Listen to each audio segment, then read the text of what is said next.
How would that need to unfold so that everyone's happy and I get all the things that I want? Most people don't do that.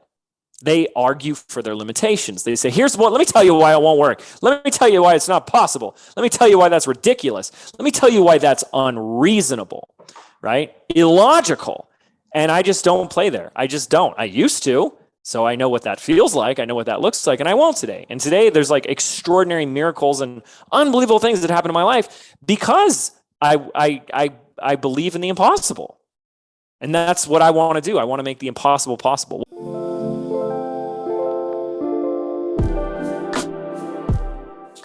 This season of Reconditioned is made possible thanks to ethos, and I'm a little bit obsessed with them, and I want to tell you why.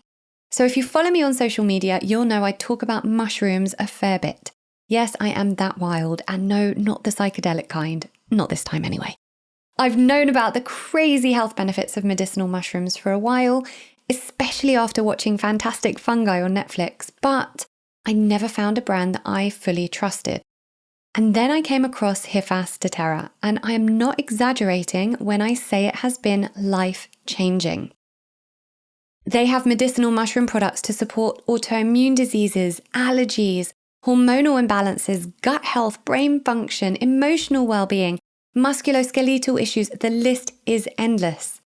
And because they're one of the few mycotherapy companies to actually carry out clinical trials on their products, they've been able to develop their Onco range, specifically for cancer. And potentially my favorite, they have products for children's immune systems and the gut-brain axis. Great for ADHD, sensory issues, and gut support. These have got my kids through this winter of illness, and they've made a huge difference to my son's sensory challenges. I'm swearing by them. ethos mushrooms are not only certified organic, but they use the fruiting body of the mushroom as opposed to the root, which even the so-called top mycotherapy companies are not doing, because it's more time-consuming and more expensive, but ethos are. Spoiler, you get more benefits from the fruiting body, which is one of the reasons ethos products are more effective. The concentration and content of their products are also much higher than standard brands, and the company are constantly striving for quality, effectiveness, and safety, putting over 60% of their profits back into research. These products have changed my life, and I want you all to have access to this level of healing. So visit ethosdaterra.co.uk. That's HIFASDATERRA.co.uk and use code Lauren15 for 15% discount. Thank you so much to ethos. Hi, I'm Lauren Vaknine, and you're listening to the Reconditioned podcast. I created this podcast following my journey from severe disability since infancy to complete wellness, as a way to share my passion of healing the whole self.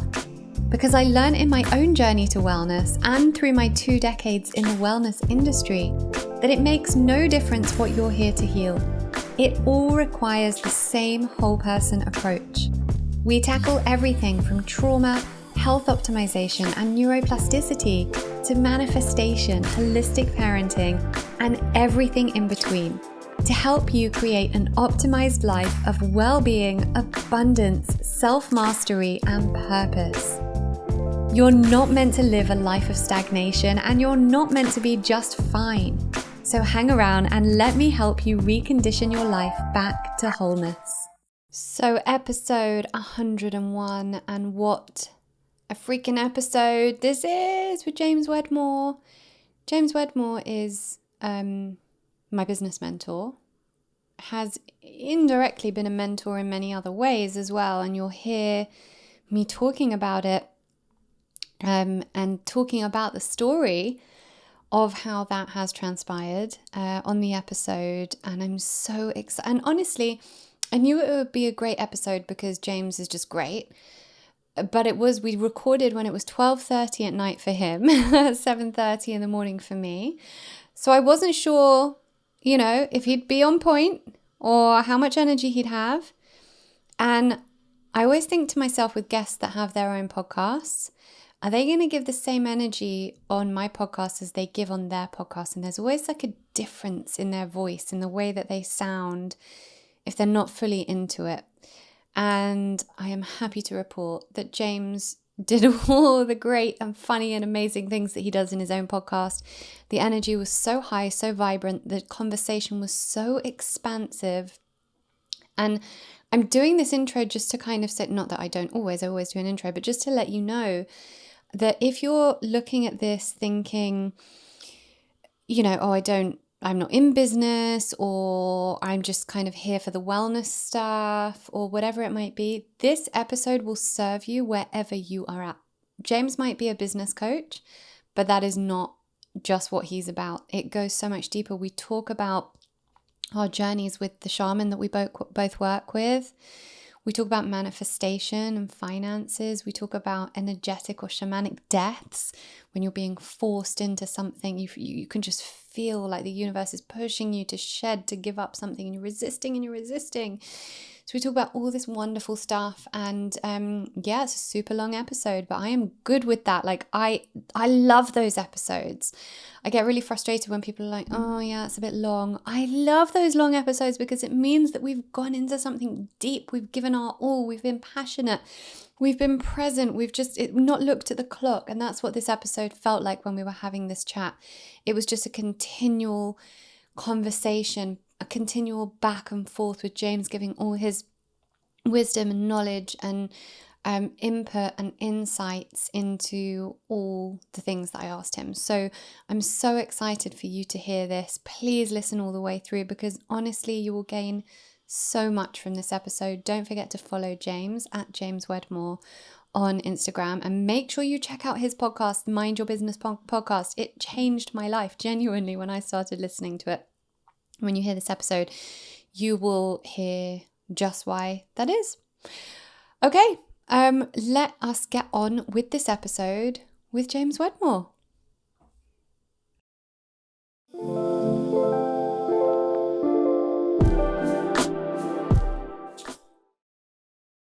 With over 15 years experience as an expert running a consistent 8-figure-a-year online business, James Wedmore has spent the last decade teaching entrepreneurs how to launch and scale their digital brands. Beginning his career as the YouTube guy, James made a name for himself teaching online experts how to leverage the power of video and YouTube marketing to reach more people, share their message, and convert more customers. In 2016, James made a massive shift to focus on a big gap missing in the marketplace: the mindset needed for entrepreneurship. He launched a totally woo-woo podcast, the Mind Your Business podcast, and his signature program, Business by Design. Today, he helps coaches, experts, content creators, and authors not only to craft better marketing messages, but also how to ditch the hustle mentality and create true and lasting success from the inside out. So James Wedmore, welcome. Aww. I'm so honored to have you here. Thanks, Lauren. I'm excited to be here. Thank you. So we're going to get into all the good stuff. But before we do, I always start by asking the same question, which is going to be an interesting one because it's actually 12:30 at night where you are. It's 7:30 in the morning for me. Yes. It's 12:30 in Sedona. But what have you done so far today to support your wellness? Oh, my goodness. Well, it's been such a full day, So I guess I could have a lot.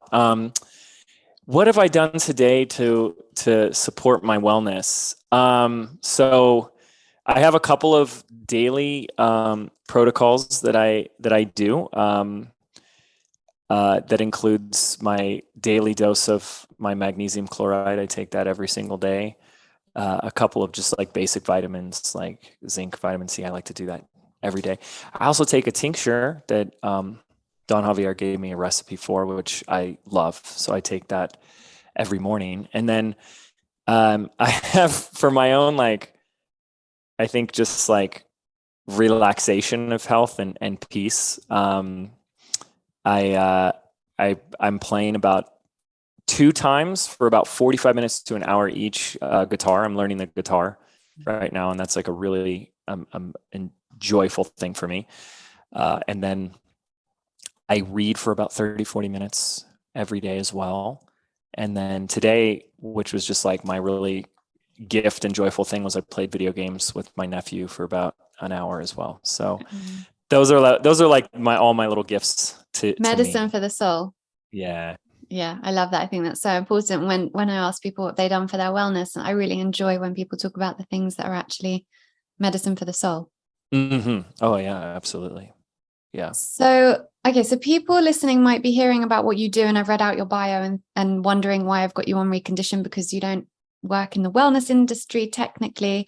So I want to explain that it's more how you do what you do that prompted me to get you on the podcast, how you run an 8-figure business through the lens of intentionality and integrity, and I guess high vibrations.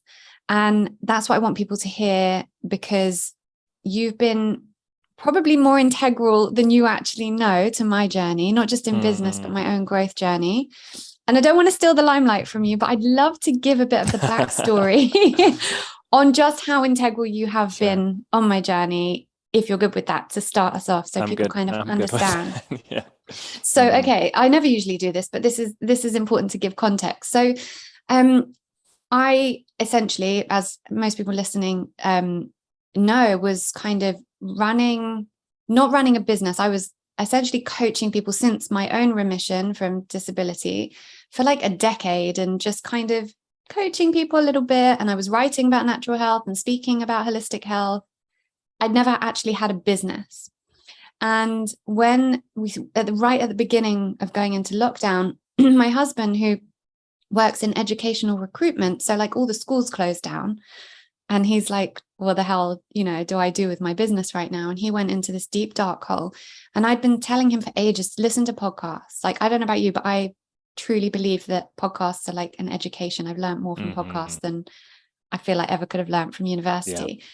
And he never did. And at this point he did. He went on walks and he started listening to, I said, listen, there's podcasts about business, all sorts of things. So he researched business podcasts, and he came home and he said, I found this podcast. It's called Mind Your Business. Like, you have to listen to this. Everything's shifted in my mind. I don't know what's happened, but everything's shifted. I was like, wow, I've never heard of this podcast. Show me, what is it? So I started listening, and I was like, wow, this is incredible. And I literally was going through like all the episodes. I mean, I was in lockdown with 2 very, very young kids. But if I would go for a walk or whatever, I was listening. But then it triggered the shit out of me as well, because I knew deep down that I was an entrepreneur, but I wasn't running a business. So then I got to this point that I stopped listening, because I was like, this is just triggering me, because I don't have a business to run. And he's telling me all this stuff that I need to do in business, and I don't have a business. I'm just kind of like going about doing all this stuff that I know I'm really good at, but not running like a proper scalable business, So then it literally changed Daniel's mindset completely. So thank you. Wow. And then I was like, wow, I've got to do this. Like, it was divinely guided. And whole nother story that I won't go into about then how it was divinely guided for me to work with Don Javier as well. And so like there was all these connections. And then I said to Daniel, I'm doing it. First I started the podcast, and he was like, you're still like, you've got a tiny baby, you're breastfeeding through the night. We've got a toddler, like, don't be ridiculous. And I was like, no. I know that now is the right time. And I did it. I started the podcast. I opened the business as a natural business. I got out of my own way and stopped being triggered, and was like, I'm triggered because I know I'm an entrepreneur. And then like all this divinely guided crazy stuff started happening. And obviously I joined BBD, which is your signature program. And that's basically how it happened for me. So having you on the podcast now on episode 101 that's awesome. Is like really profound for me, and I just want to say thank you to you. Oh, well, I received that. You're very welcome. Thanks for sharing that. That's incredible. And it's it's surreal in so many ways, because you're doing what you do, and you put your stuff out there, and you don't know who's listening and what they're doing with what you're listening. And that's always something I always wonder about. I was like, I don't know, do people hear that? Like, are they getting it? Yeah. And so it's always a joy. That never gets old when someone's like, yeah, and here's what I did with it. So yeah, thanks for sharing. That's awesome. Yeah. So just thank you. So where I want to start with you is, a lot of people I speak to, or that I work with find it really hard to kind of move the ego self out the way, like to silence the 3D, all the stuff you've got to do, the grocery shopping, what we're having for dinner, all that kind of stuff. You've been on the journey with Don Javier, who's the shaman we both work with for a lot longer than I have. He speaks about remembering, right? Remembering our truth, the truth of who we are, because the higher self just knows this stuff. So I wonder what business was like for you and just life in general before you came to that remembering, and how things are different now for the people that are listening that kind of really find it hard to move that stuff out the way. Yeah. Well, I find it hard to move it out of the way. I still find it hard. And I think the difference is just in the awareness and the commitment or discipline to it. It's like one of those things too, where it's like, you've seen those like memes and those like Instagram things where people say like, it's like, choose your pain, right? It's like, choose the pain of the discipline or the habit or the like going to the gym or eating this, or like choose the pain of the illness. And that's kind of how I see it. I had my first call and connection with him back in 2015, and I, just like you, were triggered a little bit by my podcast. Take that and then multiply it by about 10,000. And that's how triggered I was. I was like, F this guy. Like, I don't want anything to do with this. And I rejected it for 3 years. I just was like, I don't know who that was or what this was. Like, this is blah. And I was very business focused. Nothing wrong with that. I had goals, I had dreams. I was very passionate about it. And so I just stayed in that lane and in that focus. And I won't get into the story unless it becomes relevant, but through other circumstances and other individuals working with him, Don Javier came back into my sphere, and I 3 years later was in a different place in my life and chose to reconnect. And so that's really where a lot of that, I'd been a spiritual seeker for several years before that in my life. And I'd already released the Mind Your Business podcast. So I was talking about these things, but this is where that it's like putting everything in overdrive on a whole nother level. And it's like, you start to realize like a lot of the things that you would find or read in those like spiritual bookstores, like Love and Light and, stuff like that, is like, that's, and no judgment or anything, but that's like, it's like kindergarten compared to some of this. And you're just like, whoa. So something started happening pretty quickly. And this is what he likes to call the shamanic death. And the shamanic death, I think the best way I can describe it, and I'm not an expert in this, I'm just someone who's versed in having a lot of them, let's just be honest, is where like the ego death. I think people hear that term a lot. It's an aspect of the ego, the 3D, what is in, I believe it's like Toltecan, but is what Don Javier refers to the Tanal, like the 3D aspect of us, not the totality of ourselves, but that aspect of ourselves, where that part, which is like the youngest part of us, it's the tiniest part of us, starts to die. And it dies a painful death. And I remember the first major shamanic death I had. It was probably one of the biggest. I've had some other big ones, but this was a big one. Was something started to change within me, which I kind of label as targets. I think it's kind of this concept I've been playing around for a while. Like, I believe we have these like invisible targets or internal targets. Like, we can kind of call them values. They're kind of like values, but it's just like where we want to go and why we want to go there and what we're focusing on internally. And, so it's kind of like a value mixed with a goal. And for me, it was just business. It was like grow the business. And it was very service-based still. It's just like, want to help more people, reach more people. Let's go, let's grow. And all of a sudden, internally, it felt like none of that mattered anymore. Now, that's a really scary experience to go through, because if you can put yourself in my shoes for a moment, you have a company with 15 employees, you've got expenses, you've got clients and customers, you've got goals, you've got bills, you've got all these things. And then all of a sudden you just start waking up and you start having these thoughts like, do I even want to do this anymore? Does this even matter? Like, what's this all for? And it was a very scary process for me because like I went through this kind of, and I've talked to so many people since then, especially around 2020, which was obviously a very powerful time collectively on the planet for people, where a lot of people really started to have a similar theme of an experience where we got to reevaluate in our life and what mattered. Now, when I went through this was closer to about 2018, end of 2018, like 2019, beginning of 2019. And that was very scary. It felt like the ground of the foundation that you had spent years building suddenly just gone beneath you.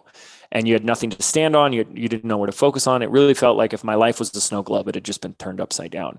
And what I realized what was happening was like my true north was changing, just like almost like the poles are shifting. My own pole was shifting. My own true north was shifting. And I was going through that shifting process. And it was really, really scary. It was really challenging, but it changed to something, to me, bigger and more in alignment with our higher self, which is kind of like that target that you talk about of like remembering ourselves or learning more about who we really are, or deepening our spiritual practice.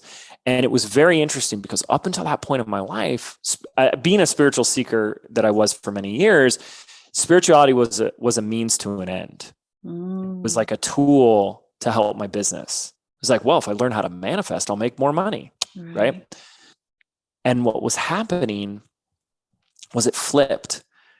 And now it's the opposite. What I do in business is actually a tool for my spiritual practice, because I believe a lot of like what we bracket as spirituality or spiritual growth is, to me, is personal growth, because it's a lot of integrating like powerful ways of being, and we can kind of talk about that, and like how to grow as an individual first, like how to be in control of the Tanal and not let it control you. Like, are we always getting into our anger or our triggers and our reactions, or our pity and our fears, or do we have power over that? And so on one level, that just feels like personal growth. And so if we're learning spirituality, like I believe like we can't really learn it in a void.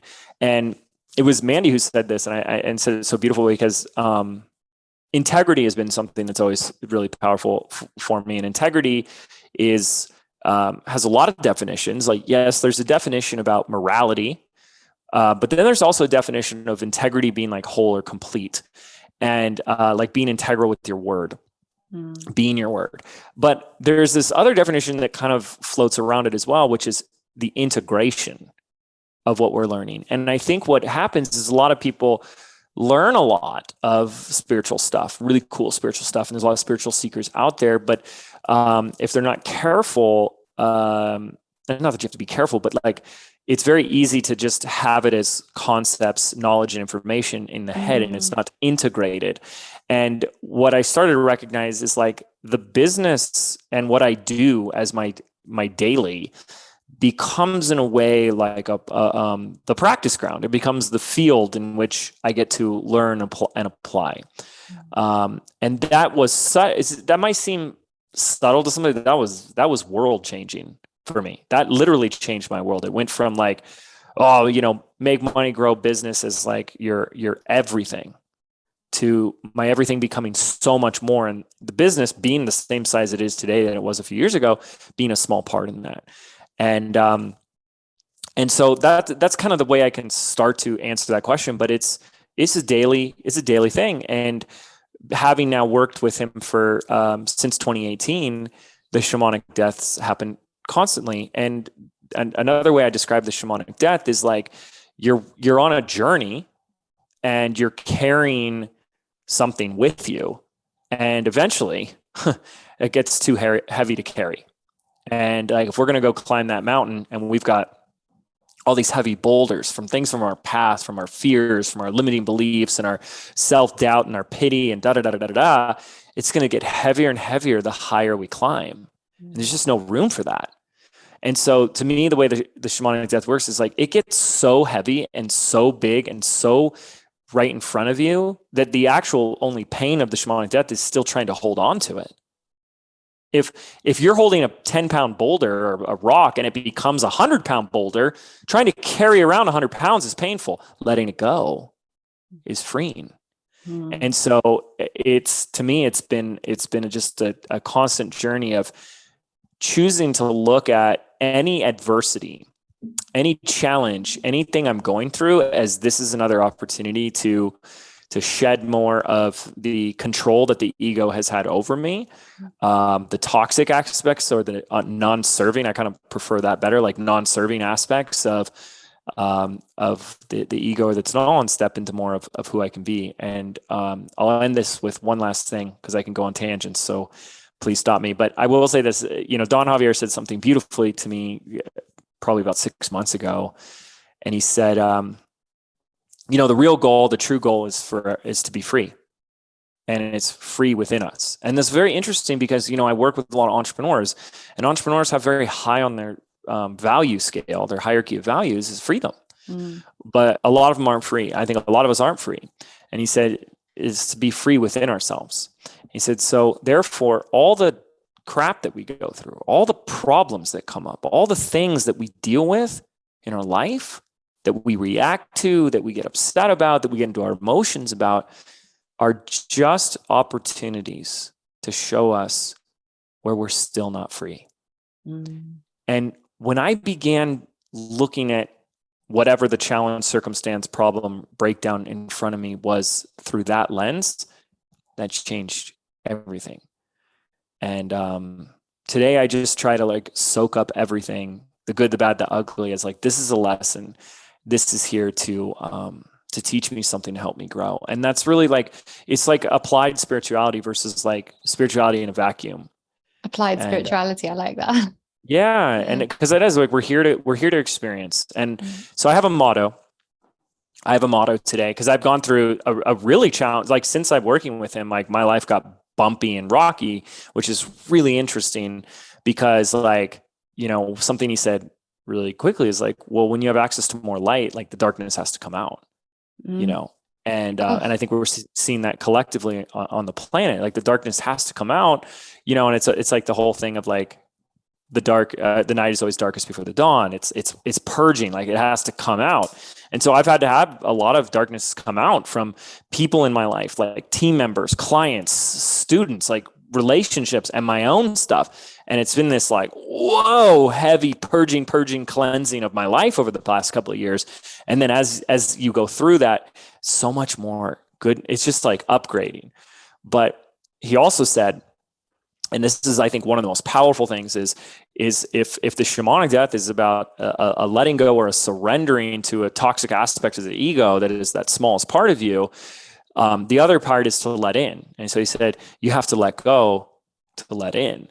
And if we really think about it, it's hard for us to do that because it doesn't happen like Indiana Jones style with the, Raiders of the Lost Ark, and he's switching out the gold, whatever that thing was for a bag of sand, and it's instant.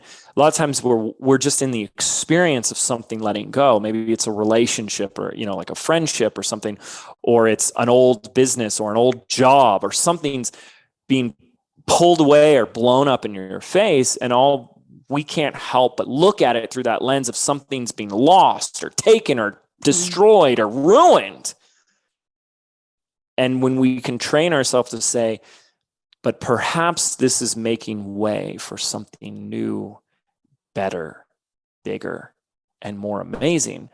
We have to remember we can't let in until we've let go. And I think that's just happening in every level. It's happening on a 3D level. It's happening on a micro level. It's happening on a macro level. And it's the better we can be detached and surrendered to this letting go process, or a shedding or a purging, the easier it is on ourselves to let in. And I hope that makes sense. So much sense. There's just so much to unpack there. First of all, just to say you remain the master of metaphors. So what did I use? What was a good metaphor I used in there? I forgot. Carrying the weight, carrying a boulder, and then you've got to let it go. And then Indiana Jones, I think there was some more in there as well. But just for, Oh my gosh. Yeah, I like to say they call me James What a Metaphor, but that no one calls me that. I just call myself that. You just call yourself that. Well, because I'm in BBD, and obviously I hear you, on the coaching calls and stuff, and just constant metaphor, and it's great. And then I'm always I need a metaphor for this. What would James say? Yes. I know, you got to just call me and be like, James, I need a metaphor for explaining this. I'm like, I got you. I'm doing that. Yeah, I'm actually doing that. You're just going to get calls from me in the middle of the day. I love I need a metaphor for this. Yeah.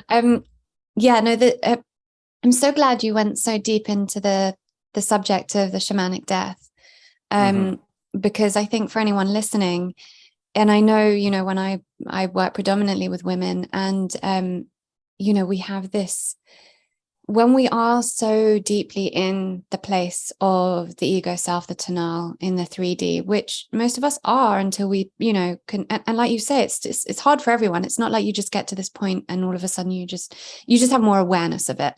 But it's like, I don't want to let go of this, and I don't want to let go of that, because if I let go of I remember I'm really fortunate I always say I live kind of like in my own echo chamber, because I've got an amazing community of like-minded friends and my family and everyone. So when everything was happening with COVID and out there, everything was, crazy, I was just kind of trying to stay in my, and that, thank God I had Don Javier at that time to help guide me on kidding.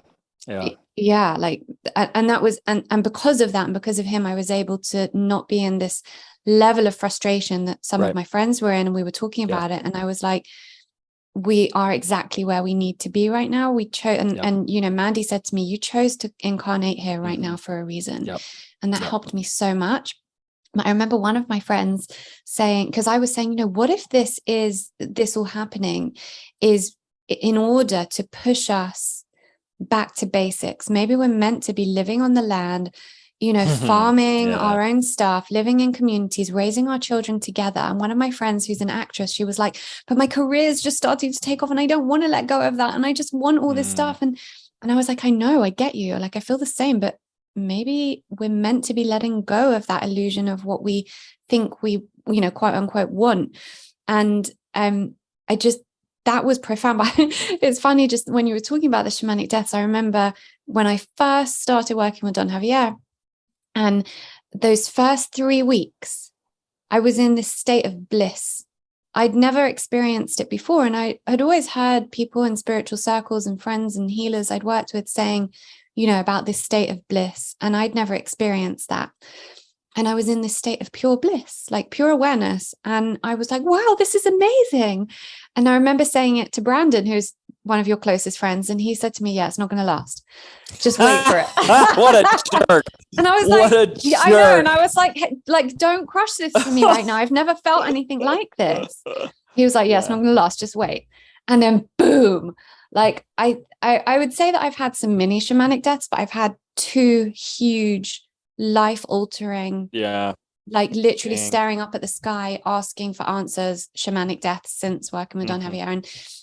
And the reason I'm saying this all, like within my own experience and your experience and kind of going deep into this, is because I think it's such an integral part of growth for people listening to perhaps right now look at their own things that they're being called to let go of, the things that they're resisting letting go of, and thinking, well, okay, maybe that is, like you say, choose your hard. You have to choose your hard. Maybe however hard it seems, whether it's the relationship, maybe you've built a business and that business isn't serving you and you need to let it go, but that's really hard, whatever it might be. Maybe you're being called to do that. And when you do that, things shift immeasurably. So I guess my question now for you is, how do you move out of that fear of, for example, just say you're running a business or you're in a job that just doesn't serve you, and you can feel it and you're resisting that change. How do you move out of that fear to follow what it is you need to be doing? Well, when you say the F word, you open up a really huge can of worms. And, before I start to answer that, I think what was coming up for me is like this whole notion of like, you're here to grow. And if we use like the concept of your higher self, I believe it's like, I think like when people use terms like alignment, we hear that word a lot. Oh, I wasn't in alignment, or I was out of alignment, or now I'm in alignment. Like, what the heck does that mean? And, my definition that I'm playing around with right now is like, alignment means you're in sync or in synchronicity with your soul, or with your higher self. Like you're in dance together and you guys are just in sync. And I really like that. And so part of being in sync would be to consider or play with the notion that your higher self is calling you to growth. And if you've ever heard, I know if you've listened to the podcast, you've heard me say this one, because this one really helped me. I've only listened to every episode ever recorded, so no. Well, so you'll hear this one, because I don't know who said this or where I first heard it, but I really always enjoy it. And it's that thing of, first God throws the pebble, and if you didn't pay attention, you get the rock. And if you're still not paying attention, you get the boulder. So it's like the resistance is futile. That's something Don Javier always says, and our growth is inevitable. And so I look at it as first and foremost, if that's what we're here to do, and that's going to put me in more sync to just be on that trajectory of growth. Do I want the little pebbles or do I want the boulder? And when you say I had two big ones, you got a boulder. Mm-hmm. And chances are, again, I'm just making a guess here, you can look back and see, there were maybe moments, pebbles, or off ramps where I could have figured this out sooner or quicker, or maybe have let this go, and it's no judgment on our own selves, no shame or anything, but the writing was on the wall for all of mine, and I chose to ignore it. And one of the things that he said to me, as I was going through something particularly challenging, it was a shamanic death, and he said to me, he goes, you have to understand and see the blessing in this, because if you don't learn this lesson now, it's going to be way worse with where you're headed. And that's the thing that people don't understand. When we have even just 3D goals in our life, like I want to start my own business, or I want to do my own thing, or I want to write a book, or I want to open up a practice or whatever, there's certain things required of you to do that. And a certain way of being and a certain level of skills and lessons and an operating system we need to upgrade to. And I believe so the universe goes, okay, so here's school and here's all your lessons to teach you that. And so then we get our first boom lesson. So when we stop and we freeze and we say, okay, that was painful, I don't want to go. Therefore you won't grow. And so I have to look at those as all this is going to catapult me. This is going to teach me. This is going to help me grow.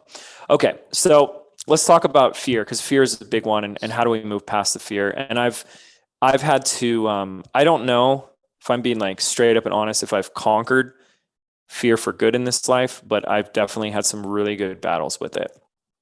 And this has been a big theme in my life, because as an entrepreneur, I started a business, and I as soon as I started it was like day one, it was like, oh, I want to start a business.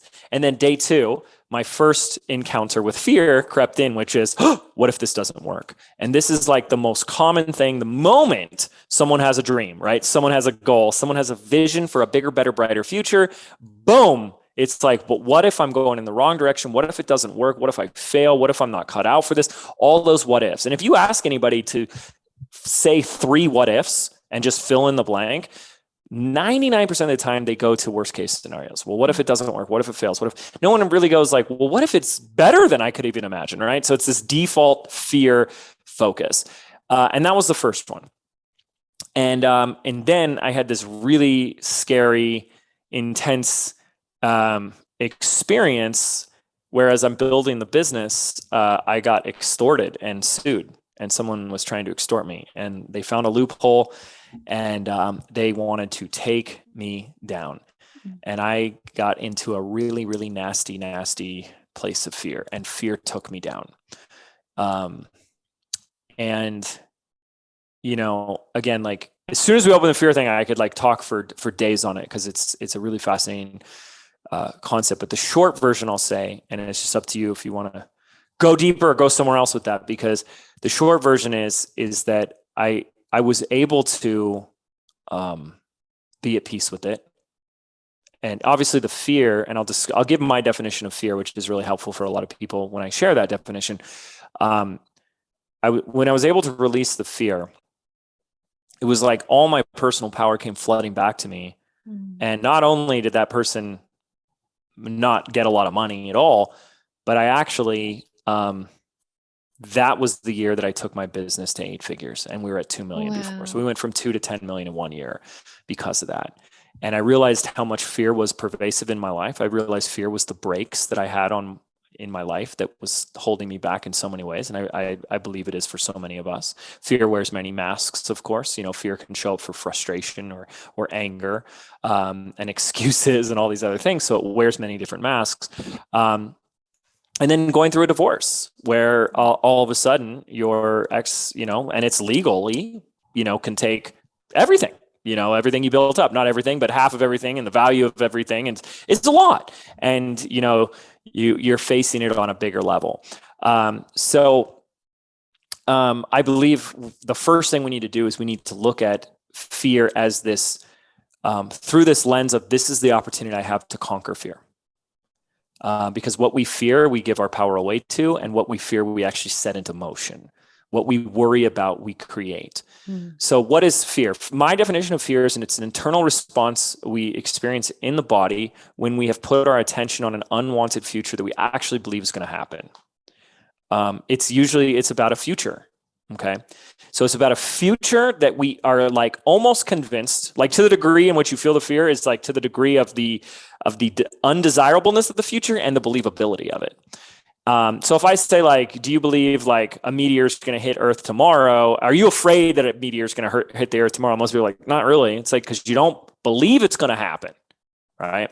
So the low believability, there's not a lot of fear there. But if you're like absolutely convinced of something, and it's something you don't want, there tends to be a lot of fear there in our life.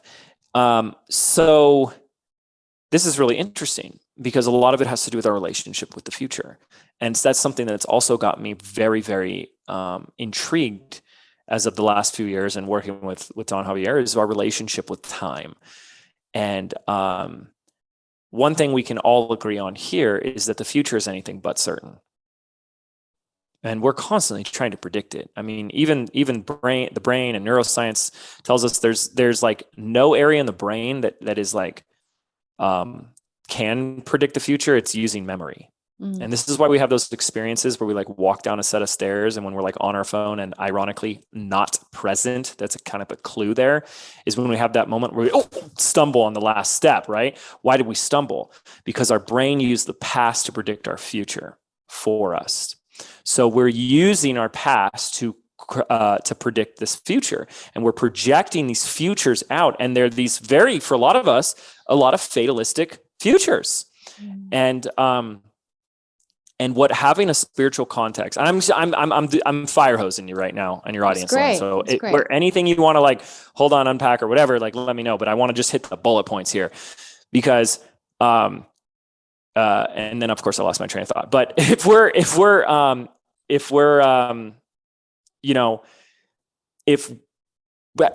what I was going to say.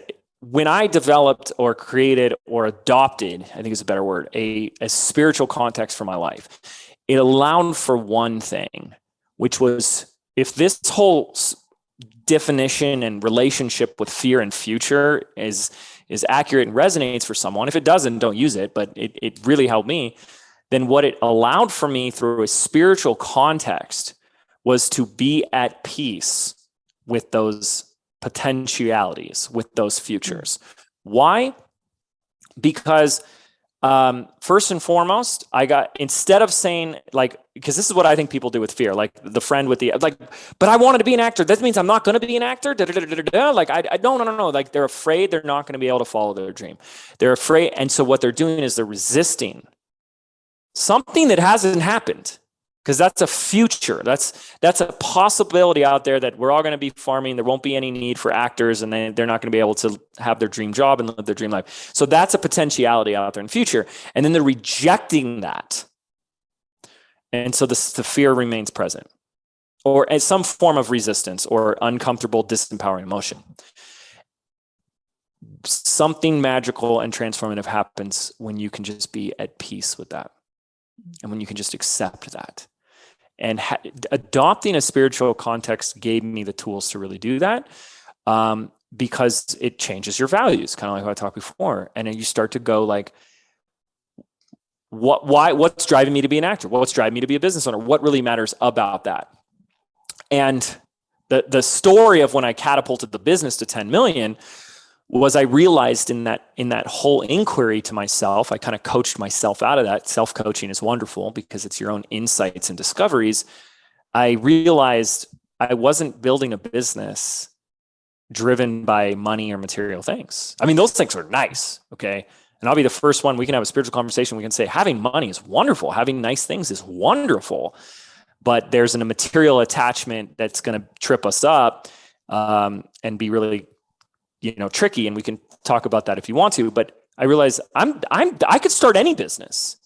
I've had so many opportunities come across my desk, but I do this business because I love coaching and I love teaching. Well, why do I do that? Because it helps people. And someone like Lauren, who's on the other side of the world, is sitting there saying it changed my life. It helped me to start my own podcast. And now what matters more than that? So here's the thing. When you get down to it and you start to discover what really matters, these are the things that are more internally driven, more within our control, more operating from our power.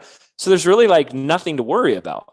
And I really said, wait a second, I'm sitting here worried about the business taken away, but the thing that matters the most, being of service, teaching, coaching, helping, you can't take that away from me. You put me in jail and I'd be coaching my cellmate. You can't take that away from me. And when I was just at peace with that, these things could happen and it doesn't matter because what does matter will not get taken away. There's no fear. And that's how I wouldn't say I don't want to go and make a claim I've conquered fear in this life. I've had battles with it and it's catapulted the crapola out of me. And there may be another bigger one, but I've had a recent big one where you go through a divorce and all of a sudden there's, the way they do is they're going to value a company and it's this huge multiplier and then they divide that in half and they say, here, you got to give all that money. And it's is this going to take down my company? And you go, and I've had to learn, and Don Javier's really helped with that. When you're in your personal power, you have to learn how to manage yourself better. And what that really means to me is you're managing where you keep your attention. Most of us aren't doing that because we aren't present all day. We're thinking the same thoughts we thought yesterday, the day before, and the day before that. So we're on autopilot. And when we're on autopilot, we're susceptible to whatever's getting our attention. And everything out there is designed and really damn good at getting your attention. So you're hooked. And you have no power or presence to maintain your attention where it needs to be. And so I can boil things down to, I always like to make things simple for myself. And if it works for me, I like to pass it on to others, is we can just keep our attention on one of two things, what we want or a problem. And that's really as simple as it is. I can either continue to focus on a problem and feed it, or I can focus on an outcome. And when I focus on, and I'll get to something else that I think is really powerful, but when I focus on the outcome, or I focus on what I want, there's nothing to fear. And we can get into the whole, believability of it, but I believe too that and I believe this at my core, anytime you are in a negative or disempowering emotion, like fear, it feels uncomfortable because you've separated yourself from your higher self. You've separated your perspective, and attention is so far away. The gap from your higher self's perspective and yours in the 3D is so far away that it feels painful, emotionally speaking. And when you move up the emotional scale, and you don't move up the emotional scale by trying to be happy, but by moving your attention, and you move your attention, you're moving it closer to the perspective of God, source, your higher self, your soul, whatever you want to call it, or all of it. You'll notice that your emotional state changes alongside with it. And I believe that's because we're moving closer to truth. We're moving closer to what your higher self sees and knows to be true as that perspective. So if I sat there and said, I'm a loser, I'm a piece of shit, and that feels really bad, it's because I'm lying to myself, and I'm lying to myself because I'm separate. And that's the free will that we have. I've separated myself from that perspective of our higher self. And so that becomes my barometer. And when you know that and you operate from that, it becomes easier, because it's I'm living a lie. If I'm in a bunch of fear or whatever, I'm living a lie. That's not, where's truth? And I'm navigating myself back to that. So when you said, when you first connected and started candles and you had these 3 weeks of bliss, the first thing that came to me and heard that is that's your reference point. Mm-hmm. That's your way home. So you're going to get lost out there, because on this path, the path disappears behind you, and it's like that another Indiana Jones reference. This is the third one, the Last Crusade. That's what it is. And remember, he walked out on that invisible bridge. That's his path. Like, it's faith, 1 foot out into the invisible and hoping that it will catch you, right? And when we get lost, or we take a wrong step, or we go through a shamanic death, that well-being that you felt, that bliss, is like, that's our home beacon, because we need to find ourselves back there. We need to go back to that and go, remember what that feels like, and remember how to get myself back there. And then anytime I'm out of center, or out of, my center, I know what that feels like and what that looks like. And I have to find myself back there before I do anything. Before anything, you know what I mean? It's like, if when you start this episode with like, what'd you do today for your well-being? It should be like, find my well-being and be in my well-being before I do anything. And that's where we that's where we need to find ourselves. And I think that's where we need to operate from. That's where we need to create from. So, is this making sense? Am I making any sense? So much sense. And I'm just really glad that you're not, giving you're giving proper James Wedmore answers. So this is what I wanted from this episode. This is how I can give someone else answers if you want. No. I didn't get someone else on. I asked you to come on. So this is great. But yeah, I mean, they say that there's only really ever 2 emotions, love and fear. And everything else is umbrella. They umbrella basically everything else. And fear is the lowest vibrational energy you can be vibrating at. So then what's that going to bring? And I also find, like you were talking about, when you are kind of resisting where you're meant to be, and when you actually go towards it, and that's always been something very interesting for me, because I feel like you say, the writing's on the wall, right? It's there. It's always there. And it's whether we want to do it. And I see with so many clients, friends, it's so obvious, with myself as well. Like, let's be honest, it's always so obvious what we're meant to be doing. And you resist and resist and resist. So then you get like you say, these bigger boulders. Yeah. So, maybe one time it's like something smaller, and then it's like the breakup of a relationship. And then maybe you get illness thrown your way because, hey, you're still not listening. Let me give you something that's going to freaking wake you up, and it's, and like right now I've been going through like a smaller, with this idea of like, I always wanted a more holistic way of education for my children and homeschooling or something along those lines. And I've been resisting it since my son started school 2.5 years ago. And now this again was just all Don Javier guided, like, he's pushing me, or my higher self is pushing me probably, and he's just showing me the way, like, oh no, you need to be doing this, because this way of doing it isn't in alignment with your truth. So, and it's hard, and it's like, oh, but I'm going to have less time for my business, and oh, but I'm going to just be in the car the whole time, and oh, but this, and oh, but that. But if it's in alignment with your truth, what I actually have found, and I say this to clients a lot, is that when I follow what I'm meant to be doing, what I know, like my highest self is meant to be doing, however on the external it looks in terms of the logic, the pragmatism around it, time expands for me. That's somehow, I don't know how, because we know time is illusion, but then people will go, but there are 24 hours in a day, and how can it expand? But somehow, I did open a business and a podcast, and all of these things while still having 2 very young kids, and I still, I don't know, I just kind of, when I'm led to something and I know I'm meant to be doing that thing, I now have to look at it, and I know that if I'm going to resist it, it's just going to get harder for me. So I try to step into it, and it's not that fear is not there. It's just like you say, you have a deeper awareness of it, and you can self-coach, you can coach yourself out of it and go, okay, but what if it's amazing? What if when you follow that, and this is what I found in my life, especially like growing up with an illness and growing up being, quite sick and different from other children and all that stuff. What if when you do follow it, you are so deeply supported because you're following your highest purpose? And all these things then start to happen that you couldn't have foreseen, where you're being supported in other ways by the universe, God, like you say, your higher self, whatever you want to call it. And I see, it's like I work with a lot of women who are in unhappy or unhealthy relationships. And it's like, but if I leave, then this, and if I leave, then this, and maybe there won't be enough money. And I just always believe when you're doing it, like you say, from the lens of intentionality, with integrity, not doing it from ego or following what you're supposed to be doing, you do get supported. And it's hard to explain that, but the universe then supports you through that. And I've seen Well, that in fact. it should be hard to explain Yeah, it should be. Yeah, it's very abstract. Because it needs to be experienced. And if we could do a great job of explaining it, people maybe wouldn't be as eager to try it on for themselves. And that's the thing, is you got to experience it, because it's an experience of unwavering faith.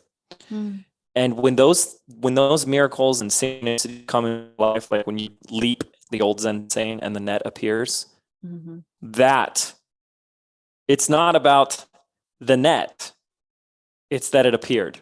It's that you leaped and it appeared, that becomes the juice, that becomes the most exciting aspect of it. And I could tell you, Dave, we could do a whole 2 hours just on like a year, the last, because here we are recording in December. Let me give you all those synchronicity, all those times when it's like, I could have freaked out, I could have fed fear, I could have gone down, and somehow miraculously, like, I was supported in just the most unbelievable ways. And it's just, and it's like, and it just becomes like, that's the joy. I mean, that's incredible. So, don't explain it too much, because you want people to go out and experience it, because there's nothing like it. And it's an unbelievable way to live your life. And it's a context of everything is happening for me. Yes. Everything is happening for me. The Rumi quote, it's all rigged in my favor. Everything is always okay, because it always has been and always will be. And then my thing of my quote that I don't remember if I shared or not, but my motto, which is, I'm here for all of it. I'm here to experience life. I'm not here to survive life.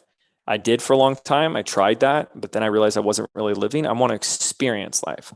Right. And that experience life, you're going to experience at so much deeper level if you're living it. And that means you do experience the full range of emotions. You're experiencing fear, you're experiencing letdown and heartbreak and sadness, but to the same degree that you experience those, you get the highs. And it's you just ride the wave. And that's living. I mean, that's just living. It's just, I'm not upset that I got in my stuff. I'm not, oh no, it was a bad day. You know what I mean? It's just like, you laugh it off, you shake it off, and you keep going. And when you're here for all of it, there's an embracing and an accepting of the whole totality of life, not just like one band that I want to try to stay in. Right. And I always use the metaphor of movies as a metaphor king here, because I went to film school. And in film school, we learned screenwriting and how to write scripts. And there's something that people don't really understand or know about movies. One of those things is that there is conflict. So there's every page is a minute of screenplay, right? So if you have a 100-page script, you have a 100-minute movie. And every page, in order to make it a good movie, every page has to have conflict. Some form of conflict. What do you think would happen if there's no conflict in a movie? It'd be the worst movie you've ever seen. That's why it's so hard to write a book or a script, because you have to put that, even if it's the character's internal conflict on the page. Yes. I mean, you just can't have like, hey, Lauren, you want to go get coffee after this? Sure. Okay, great. Wow, that's great coffee. I know. I love my coffee. Oh, how you doing? I'm doing great. Great. The end. Right? Like, and that's how people are trying to live their life. And we think that that's the answer. And I'll tell you, like, when you have those moments where you have to have faith, where you have to believe in something bigger, that's where, like, I believe that's what we came here to experience. I mean, that is like the juice. And I've had those moments, and you become just so incredibly grateful for them. And you're like, that's living, and when you're grateful for all of that, I mean, I don't know, it's beautiful.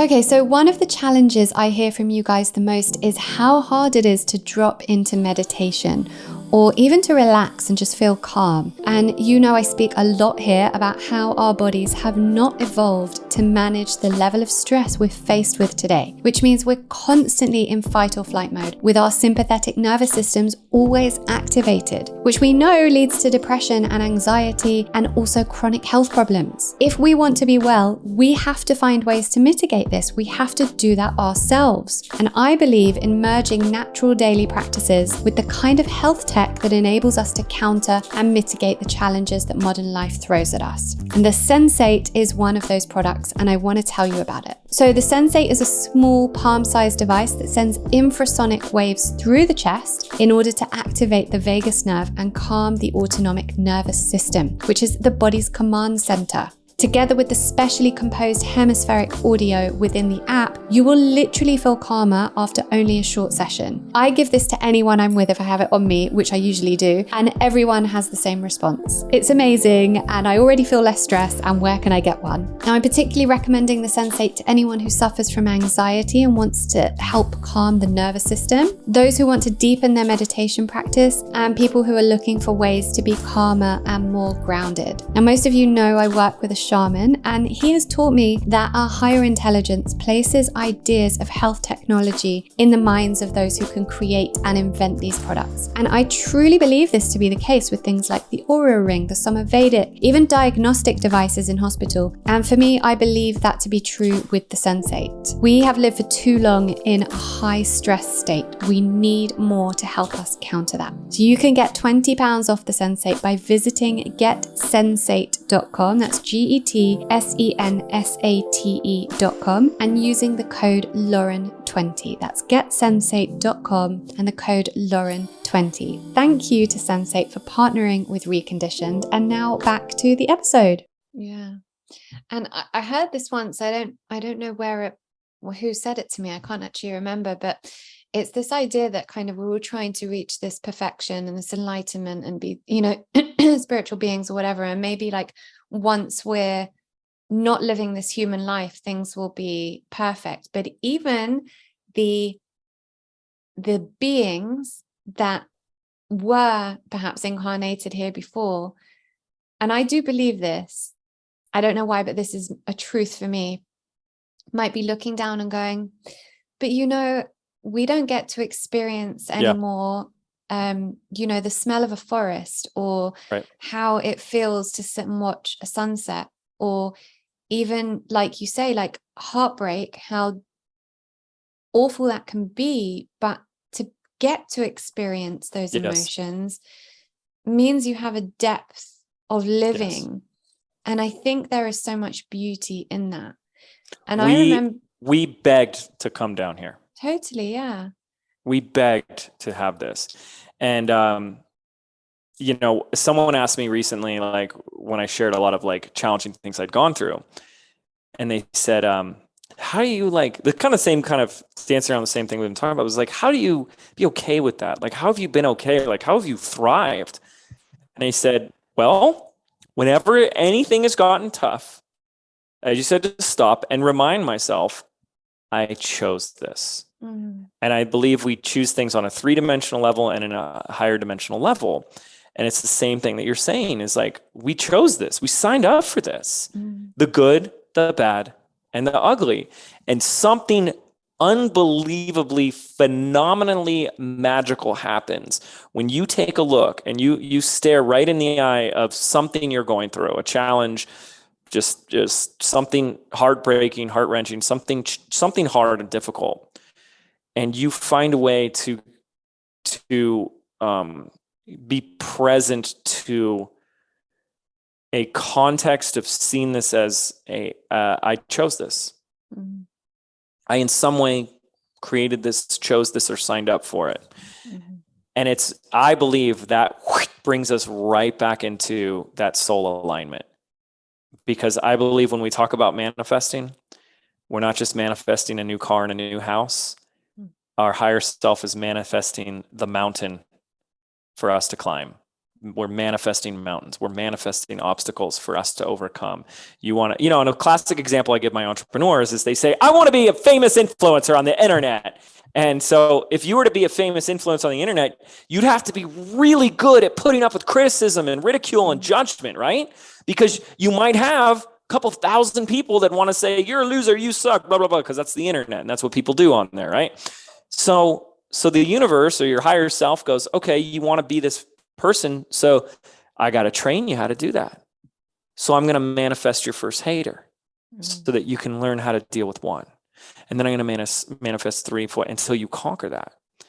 And in that regard, you chose that because you chose to have, I want to have that level of success or result or whatever. And here's what comes with that. So I signed up for this. And that's really hard for a lot of people to do. When we have something tragic happening in our lives, something just heartbreaking, to sit there and say, yeah, I choose this. Like, look at this, toxic positivity a-hole here, and, call it what you want. But when I chose to look, it's not burying my head in the sand. It's not like, this is just happy, I'm happy. No, it's a powerful acceptance of, I chose this obstacle, I chose this pain, I chose this experience, and I'm going to go through it as powerfully and as presently as I possibly can. There's nothing, in the toxic positivity about that. It's powerfully present to, this is what's right in front of me, and I can turn my head and resist it all I want, but it's not going away until I accept that this is what I have to face next in my life. And I believe the faster we do that, the faster we get on the other side of it. Yeah. And just while we're talking about kind of the difficulties you've been through recently, I know you lost your father recently, so I just want to take a moment. Actually, it's just a 1-year anniversary, like just the other day. Oh, wow. I was at my live event less than 60 minutes from going live on day 1 of an event with over 1,000 people when I got the news. So I had heard the news, and then I'm going out onto the stage within 60 minutes. That was heavy. That was really intense. But yeah, he passed away a year ago. Yeah. I just wanted to kind of take a moment to acknowledge that and just send you love, I guess. Well, I appreciate that. I mean, it's really interesting to me because it wasn't a hard experience at all for me. It was entirely the opposite.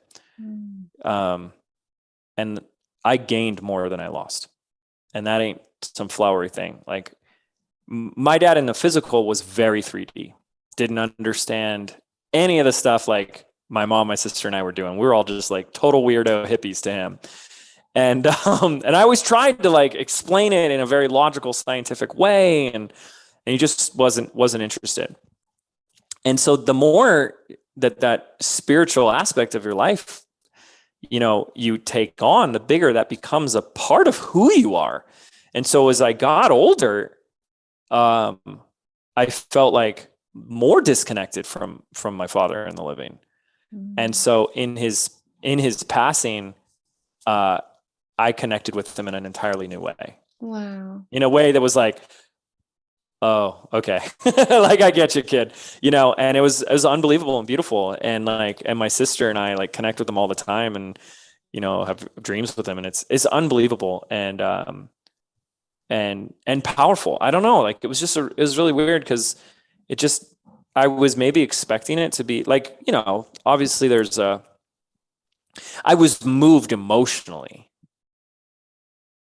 but there wasn't a sadness. I mean, there was crying and emotion and just power, but it wasn't a sadness, which was really interesting because I was expecting, I was kind of afraid that, I was like, this was the first like close person in my life, let alone immediate family, that was passing. And it was the opposite. It was one of the most powerful experiences of my life. And here's what I believe why. Don Javier had coached me through this because my dad had gotten sick. He'd gotten, Well, the beautiful version, if I can share the full version of the story, is I got to tell my dad I love him for the first time as an adult male about a month before he got his first set of strokes. After he got the strokes, he was very wasn't 100% there. So it was a 2+ year decline, so you had a lot of it wasn't tragic and sudden. I think that really helped. But as it got closer, Don Javier said, the most powerful, profound thing when it comes to death, because obviously none of us are getting out of this alive. And if we're blessed to have another day and more days than others, then we're going to experience death around us. And he said, if you look at death, it'll be one of the most painful things ever. But if you see it, and he said, if you see your father's death, it will be one of the most beautiful, transformative experiences ever. And so I went into that understanding the distinction and the difference between looking and seeing. And looking is obviously 3D. I mean, we were in there at the end and you could see, a 3D physical body that was in hospice care and unconscious, and you're looking at that. And I could oscillate between looking and seeing. And when I saw, I felt and I experienced, and I realized I was aware of who he really was, and so much more of a presence than what we would just look through with our eyes. And it was for that it was it was so beautiful and profound. And, I don't talk about it with that many people because I don't know who's even open to it or whatever, or if that sounds weird, or if, some people get really uncomfortable or, have had some really hard experiences and don't want to, but it's the elephant in the room for everybody. We're can't get out of this one alive, and other people aren't either. And what a gift to begin to create a different relationship with death. And I read something really, really interesting, just to go on a tangent, because death is obviously the enemy that we can't conquer, but it's such a great teacher. And there's a fantastic book. It's called, I forget the name of the authors, I apologize, but it's called The Time Paradox. And it's these social psychologists that have done 20 years, 2 decades of research into people's relationships with time. And they said one of the most fascinating things that they found in all their studies was, and it just aligns with everything that we've learned from Don Javier, is that the notion of death is, they did the studies, and for everybody it's the biggest fear, right? People said it's like public speaking, but they say that they believe through their research that death is such a big fear for people that we all find a way, or the brain finds a way to hide it from us. And it's true. We live our life unaware and unpresent to the fact that we are going to die. They said, unfortunately, what comes with that, obviously it's good that we're not just living in that fear all day, but what comes with that brain's ability to kind of suppress that fact from us is it also creates this, simultaneously kind of creates this well, if we're not going to die, then we're going to live forever. And if we live forever, then time isn't really that valuable because we have so much of it. And when we have so much time, we're vampires living forever, we're never going to die, then we're not really treating life or the moment in a way where we can all agree, when we're faced with the truth of it, that every moment is precious. And we don't start that podcast.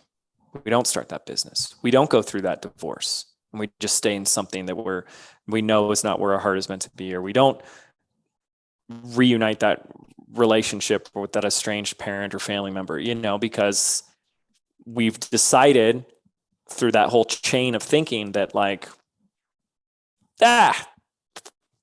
I'll live forever, even though we don't say that part consciously. There's this notion that we will, and that time isn't really that valuable. And when you have a death in your life, it for most of us forces us to bring that all up and remember the preciousness of life, how short and how fast it goes, and what are we going to do with the time that we have? And that's something I always want to bring into my life, because I'm guilty of it. I think we all are, and it's like I can be guilty of wasting days or weeks doing things that, like, if this was my last week or if my last year, would I be doing that?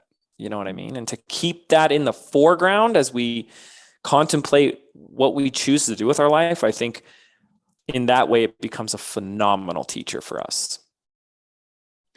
Thank Anyways, you so much I go on tangents. No, I love the tangent. I'm so grateful. Just cut it. If you don't like it, Lauren, I'm not just cutting cut it, anything, okay? James. I'm not cutting it.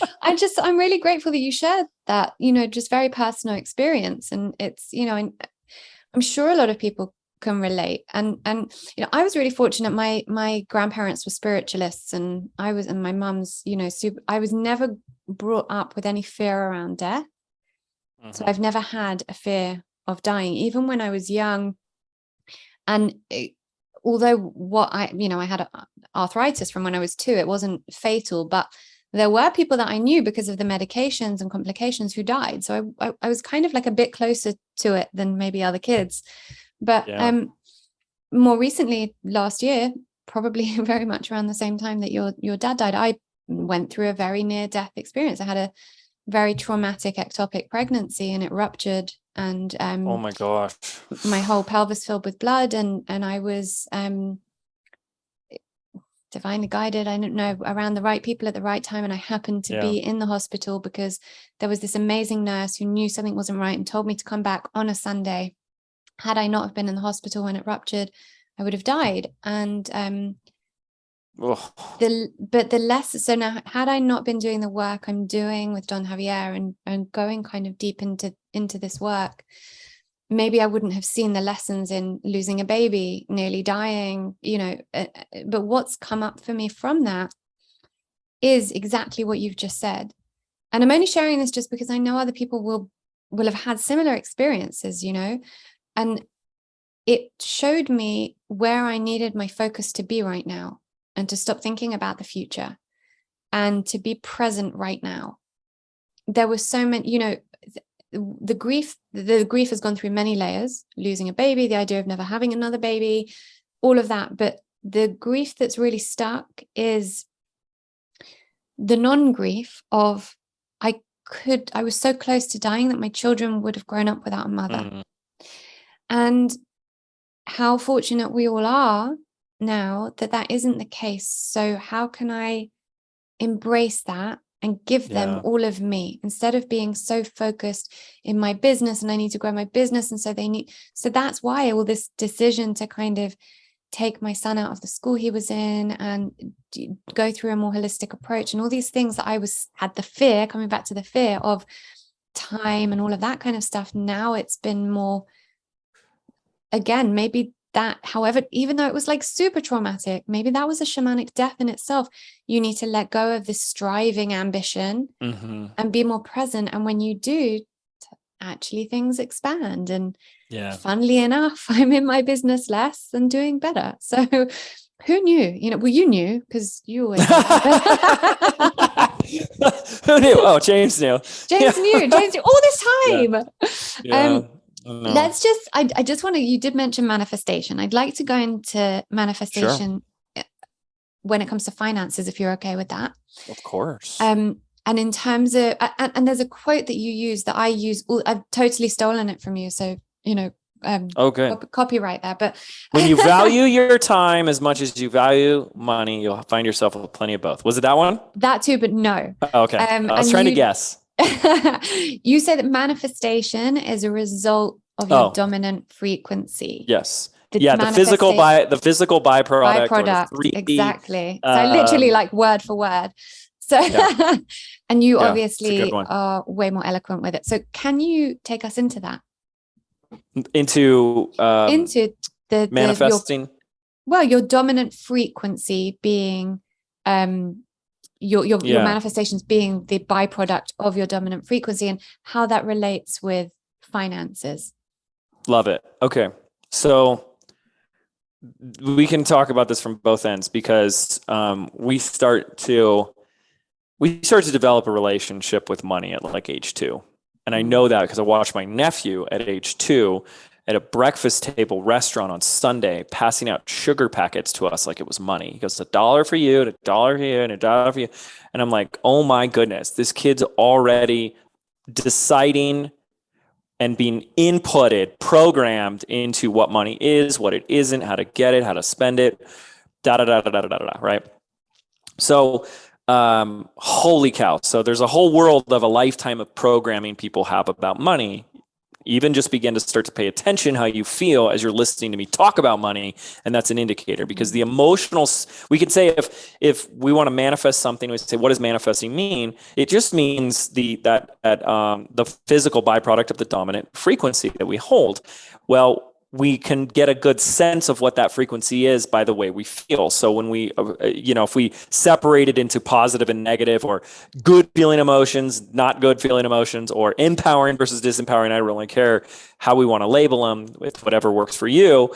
When it's lower on that scale, we could say lower frequency, could say it doesn't feel good. We could also say separation from our higher self. And so what's causing that? See, that's the emotion. I like to look at it as the emotion you feel is the indicator of the frequency. It isn't the frequency. It's the barometer.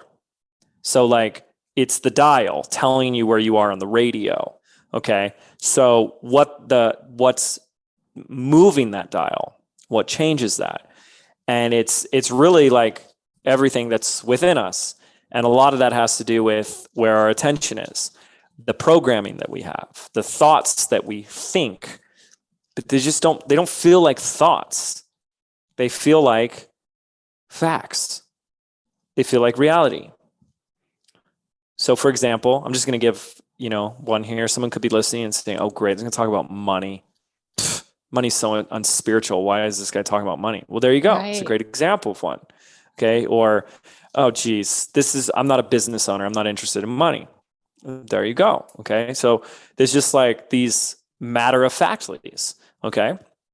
And so if you told me I want X amount of dollars and you go, but money isn't spiritual and I'm not a business owner, those aren't a vibrational match. They don't align with, I want $1 million. I don't know. I'm just making up a number. I'm not saying that's what people should want. I'm not saying money will make you happy at all. It's the opposite. It's being happy will actually make you more money. It's higher frequency will make you happy. But it's those thoughts that don't feel like thoughts. It's just they're building blocks for your reality that just won't match up with that. I don't have anything of value. I don't have anything to sell. I don't have anything to offer. I don't have a job. I don't have the time. True or not, I'm not arguing the validity of them. Hear me closely. I'm not arguing the validity of them, because you could sit there and say, I don't have a lot of time. And someone will say, how dare you, James, like talk about that like I'm a mom. I have 25 children and a house to clean every day. It's like, I'm not saying that you do have a lot of time and you're lying to me. What I am saying is that if you say I don't have a lot of time, therefore I can't make the money I want, then you're lying to yourself. And that's what is, like, to me, the first step to any type of manifesting is there a vibrational match in my attention, in my thinking, in my programming with the outcome that I want?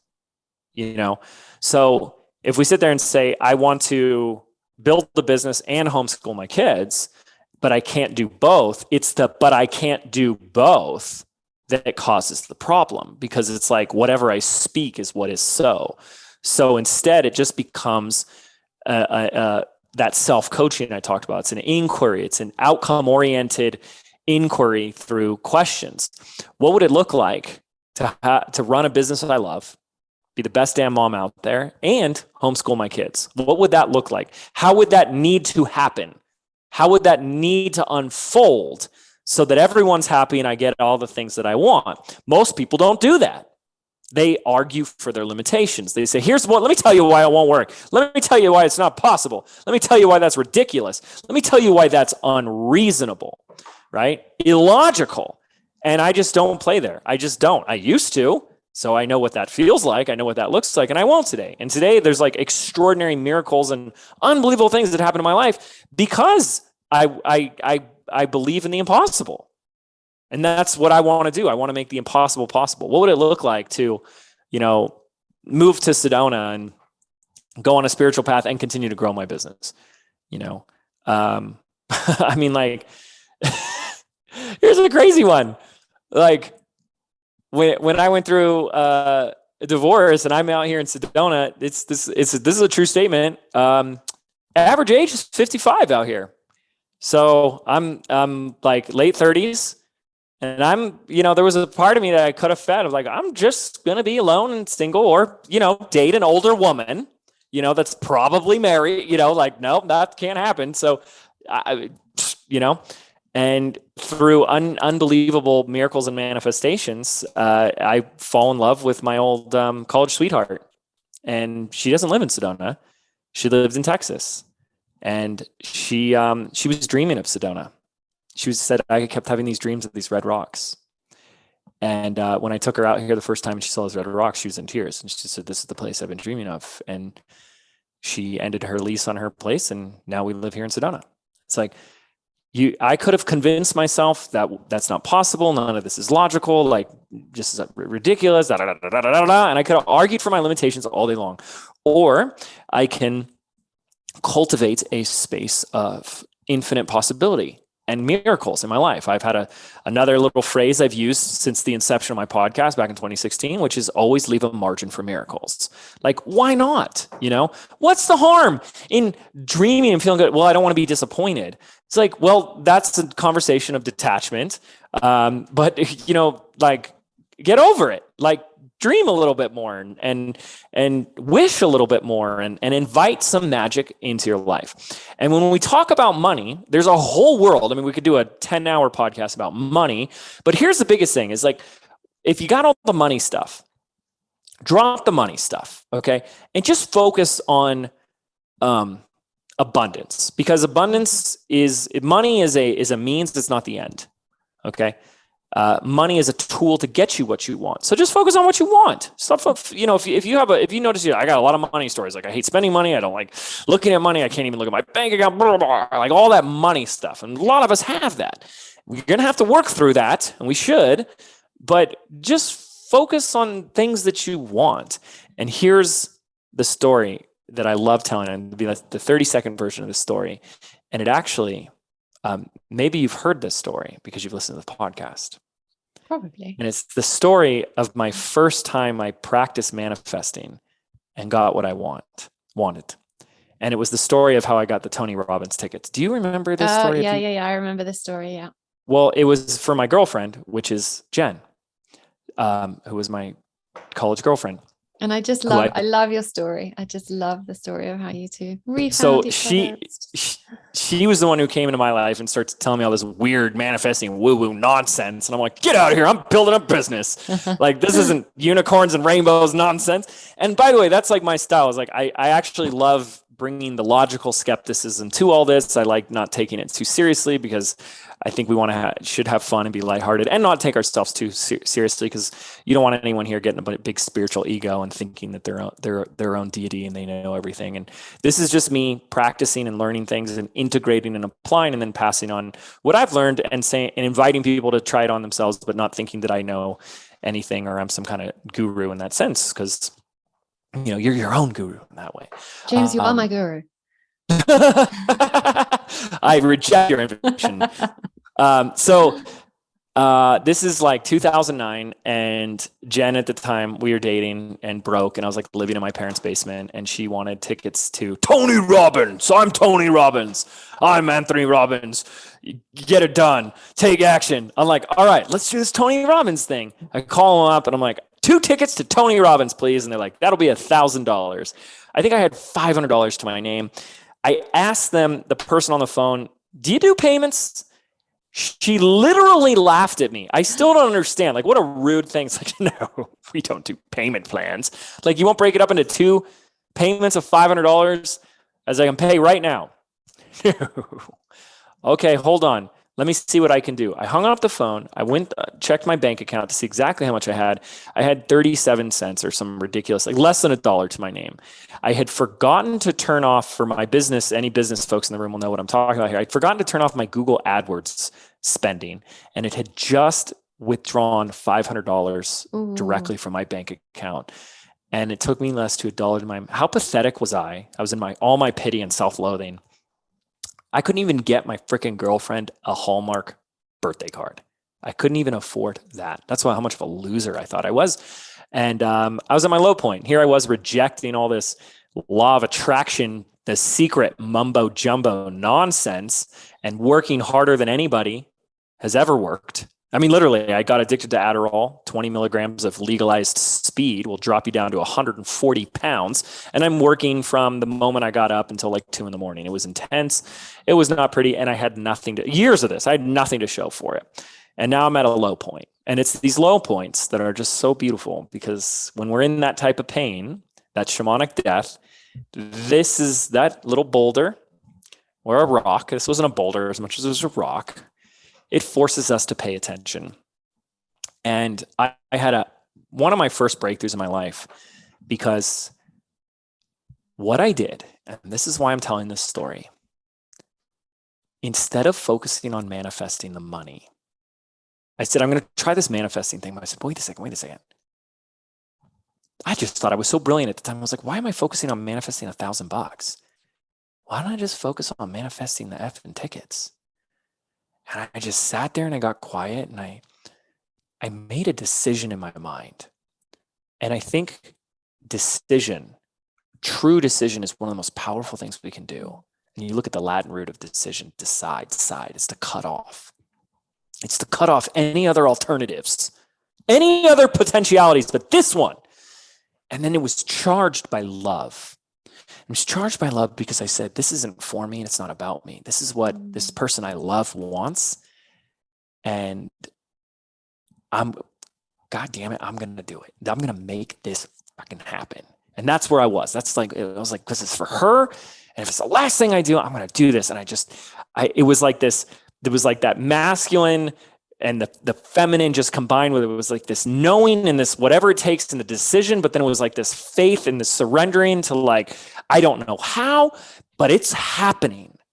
And it was the blending of those both, and the feeling was just the knowing. And that's where we want to find ourselves. 2 days later, I'm back in my hustle, Adderall 14-hour days, because that's what we do. We do our 5 minutes of magic, and then we go back to who we were. And I get a text. And the text is from an old friend I haven't heard from months, as the story always goes, right? It's always like something out of the blue happens. But long story short, she goes, you want to play tennis? I'm like, no, I'm working 14 hours a day. I got to figure out how to manifest these. That's what I'm saying to myself, right? But I go, okay, fine. Let's go play tennis. I could use a break. And we start playing, and within the first 30 seconds, we're warming up, and she's asking me what I'm telling her. She's like, catch me up to speed. What are you doing? And I'm like, well, I'm trying to do this service right now, and I'm starting this new idea, blah, blah, blah. And it was for these videos I was making, because that's what I used to do, is make videos. And she goes, oh, will you make one of those for me? She goes, I'll barter with you. I'll trade you Tony Robbins tickets. I dropped my racket, and it was like an expensive racket, so I shouldn't have dropped it like that. And I just had like chills go through my spine. I said, what did you say? And she goes, Tony Robbins, he's in town in like 2 weeks in Long Beach. And I used to work there. I know reps. I get free tickets every time he comes to town. I'll trade you tickets if you'll make me this sales video thing that you're doing. And that's exactly what happened. And that's exactly what I got. And that's Boom. When I first realized like, oh, dang, this stuff works. And the big reason I shared that story was because I just focused on the thing I wanted, not the money, because money was the means to the end. Mm-hmm. So, a lot of times we think that having a business that makes more money will give us something, and it can. But, when I took the business from $2 to $10 million, the only difference that changed in my life was I was able to buy more homes and buy them easier. Now I buy investment real estate, and that's wonderful too. but my quality of life didn't change, didn't get better all of a sudden. I didn't become happier. I didn't become more significant or worthy or enough or any of that nonsense mumbo jumbo. In fact, when my business, after about, I would say, I mean, in all honesty, like 150,000 in revenue, I was like sitting pretty. I got my first little place. It was a little apartment, a little bachelor pad in Laguna Beach, California. It was a 3.5 minute. I timed it like 3 minutes and 36 second walk to the beach, surfing twice a day. Had my little place, and I was set. And I've always tried to maintain that. So if it's just more money, to me, it's like more money is just like more opportunity to do more things. Mm-hmm. For example, I may not at those earlier levels be able to do a podcast like this because I've just been doing a little bit more of it myself.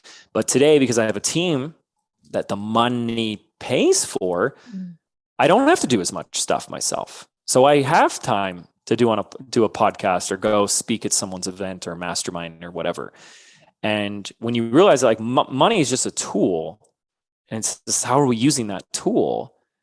And then sometimes you can just bypass the tool and just focus on, well, what's the thing I want? And miracles happen every day when we invite them in, when we start to notice them and recognize them. There's already a lot of miracles that are happening and we just don't do that. Let me give you an example. One of my employees was not feeling well and she was kind of getting concerned.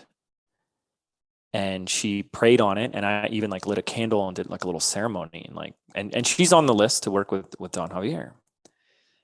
And then the next morning, I just happened to read through one of the healing remedies that he has, and she just mentioned, my team member just mentioned something briefly that afternoon, and I go, "Oh my gosh, this is going to help you." And she's like, "Yeah, that was." And she said that thing that we all do. She's like, it's probably just coincidence, but that's what I just like prayed for and like even lit a candle for and did a little ceremony for last night, asking for guidance on this. I'm like, don't do that. This is not coincidence. And we got to stop that. We got to stop discounting and discrediting the magic and the miracles that are everywhere. It's probably just a coincidence. Like, why do that? First of all, what good does that do to like, it's like smearing paint on Disneyland. It's like you could choose to see the magic and of life and everything's in Technicolor, or we can just like smear paint on it and say, it's just coincidence. And okay. You know, how deflating, how boring. It's just it's just the randomness of coincidence versus like, no, I set my intent, and in a way that my human brain could never comprehend, timelines shifted, mountains moved, and people, places, and things conspired in such a way to present to me something that I couldn't even write a story about and plan. And here it is in front of me. That's a miracle. That's incredible. Yeah. And that's happening to us every day. All the time. And we don't even acknowledge that those things are miracles. I've had so many of them, constantly having them.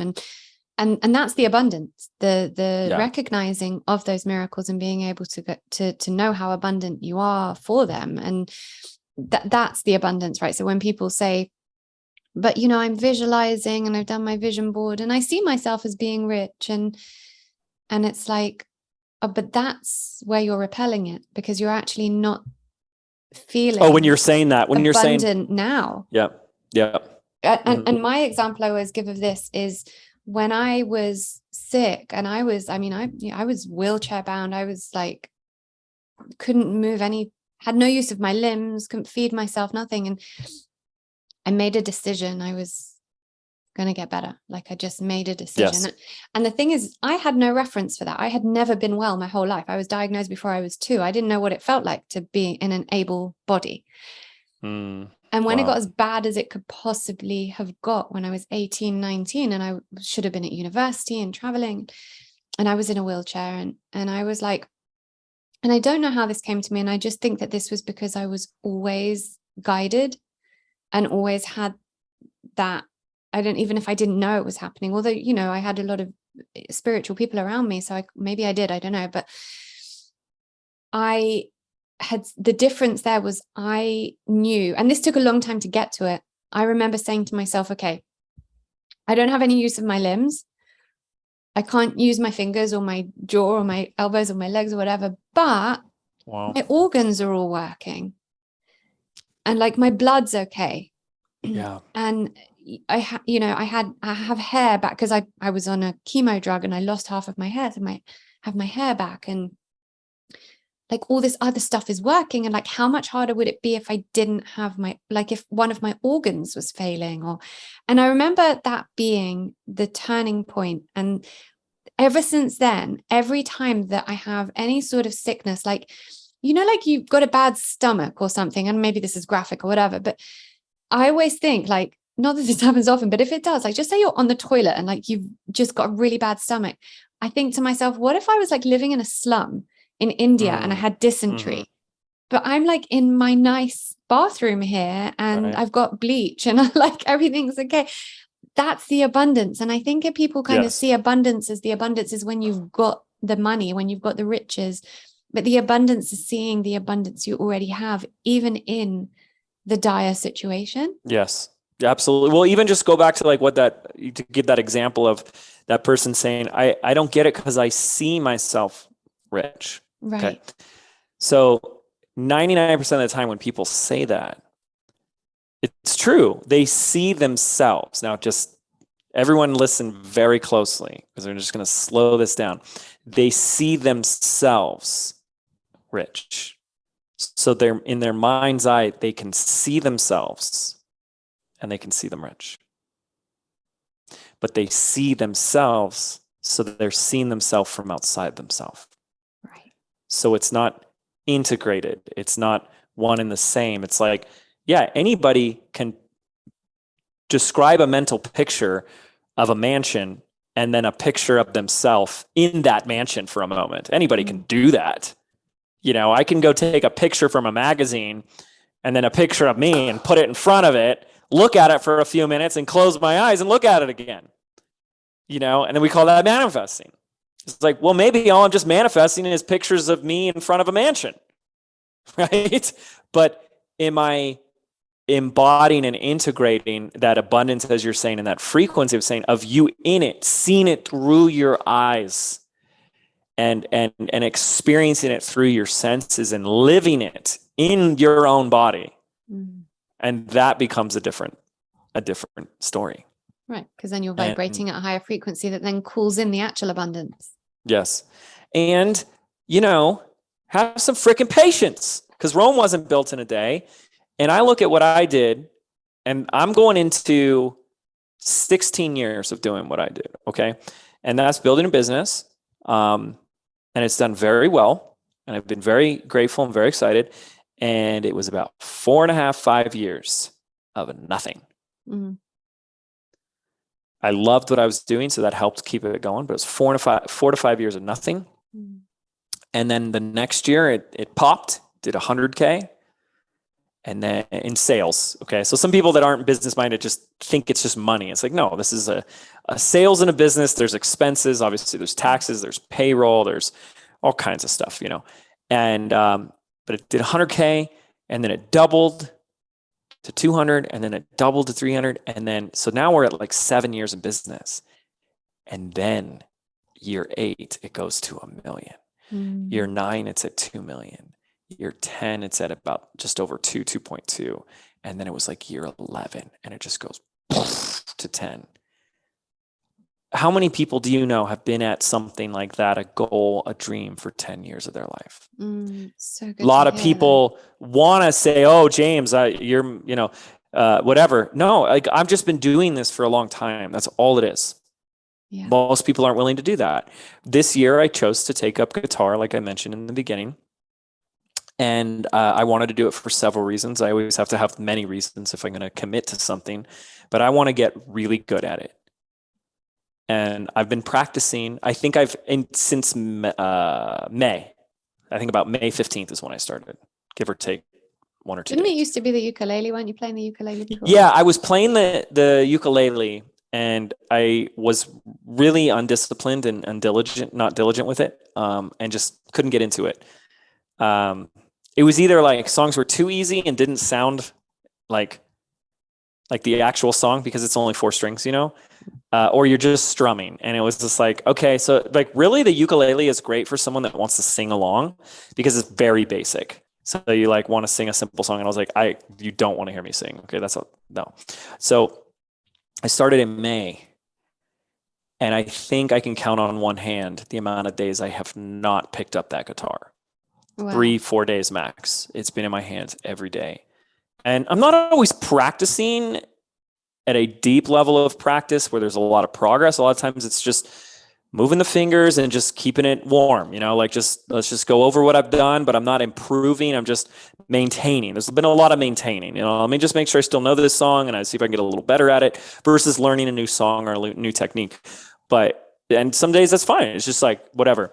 But holy cow, to see whatever that's been, 6 months, right? The progress has been unbelievable. To experience and see growth is really cool. And it keeps you going. And then, of course, it becomes exponential. Why am I saying this? What does this have to do with anything? It has everything to do with everything, because a lot of times when we're not getting what we want, it actually comes down to skill building. Like, people talk a lot about habits today, and I love habits, a great conversation, but habits is really like, to me, is like the underbelly of skills. Like, if I habitually pick up the guitar and practice certain things, I'm going to develop the skill. And when I develop the skill, I get better at producing the result. So whatever our pursuits are in life, there's skills required. Manifesting is a freaking skill. Mm-hmm. So practice manifesting. We do it once, it didn't work, and we either do one of two things. I'm no good at this, or it doesn't work. Mm. Or you've never intentionally, consciously done it, so you're doing it kind of blind because it's an internal process, so you don't have much of a frame of reference for it. Even though that's silly, because I could sit there and say, list out 10 miracles that happened in your life that you're grateful for, and we could actually reverse engineer how you caused those into being, pop them into your hologram, but they're skills. So I know how to manifest because I've done it before, and I have the experience. So when you have the experience, you have confidence. Confidence leads to confidence, and it leads to a quantum exponential result. So there's a skill in manifesting. If you're in business, there's business skills, there's marketing, sales, communication, leadership. These are all skills. Guitar, it's a skill. And, when you choose to see it that way, it's just even spirituality as a practice, it's something I can get better at. I can get better at, like, we can look at being present as a skill. We can look at meditation as a skill, quieting and silencing the mind, a skill. What we feed and where we move our attention, it's a skill. So it's a discipline, it's a practice, and I'm going to get better at this. So the first freaking 2 months of guitar, I was awful, so bad. All of a sudden I'm going, wait, I'm actually seeing progress. And then I got to a certain level where I was like, whoa, I can learn a song super fast. Like, this is incredible. And it's accelerating. It's going quantum. It's exponential. And most people give up way before that. Mm. And I don't know what it is. It's another conversation for another time, but I just was so stubborn and committed. I was unwilling to give up at growing a business and doing this thing I really wanted to do. You do it for 10 years, you're going to get those 10,000 hours in, as they say, and you're going to get good enough and something's going to pop. And that's really a message I have for anybody. Whatever you want to do, whatever your heart's, telling you to do, calling you to do, like, do it full out, but play the long game. Because you do anything for 5 to 10 years, it's going to be extraordinary. If you want to write a book, so write every day and be willing to have your first 2 books just be awful, or the first 1,000 pages of writing that you do just be awful in the pursuit of making it great. And if we're really being gentle with ourselves, we go, I've been writing my whole life. I write emails. I wrote in high school and college. I wrote on the side for fun. It's like, I already have a bunch of experience. I'm just a little rusty. Got to dust off that and get better. And I don't know, it just makes things simple in a pursuit of our own excellence. We're just practicing. every day. We're getting better at whatever we choose to practice. I think that's going to be so just expansive for anyone who's in business, just to hear, because people at the beginning, we said, you run an 8-figure business, and people might go, well, it's all right for you, James. You always say this, don't you? It's all right for you because you've got the money and you can pay the team, and, you've got the money to pay the team. But to yes, see, I inherited this business from my parents. Right. I inherited an online business from my parents. No, I started at zero, the same place that everyone starts. And you took it on that trajectory, and it didn't earn for the first few years. And the practice you kept on. So I think so many people would love hearing that. That's just, that's one of those moments people might actually go, okay, I've heard that. I'm good now. I'm good because I know that, okay, it's all right that it's not happening overnight. Like that, you have those moments on podcasts that you just need to hear that one thing and it shifts everything. I feel like that might be one of those moments. I also feel like I'm just super conscious that it's like 20 past 2 in the morning where you are. So I don't want to take up too much 2:20 in the morning. So no, it's all good. I go to bed after 3. I know, crazy. We were talking about that before, weren't we? So okay, I feel great right now. Good. I'm not tired or anything. I mean, this has just been the most expansive conversation. So just before we kind of get onto the rapid fire round, which I call all about you, something you say that I've heard you speaking about is how when you started your podcast and you kind of went more over to the woo side of it, people would be listening, go, I'm not listening to this. This is too woo or whatever.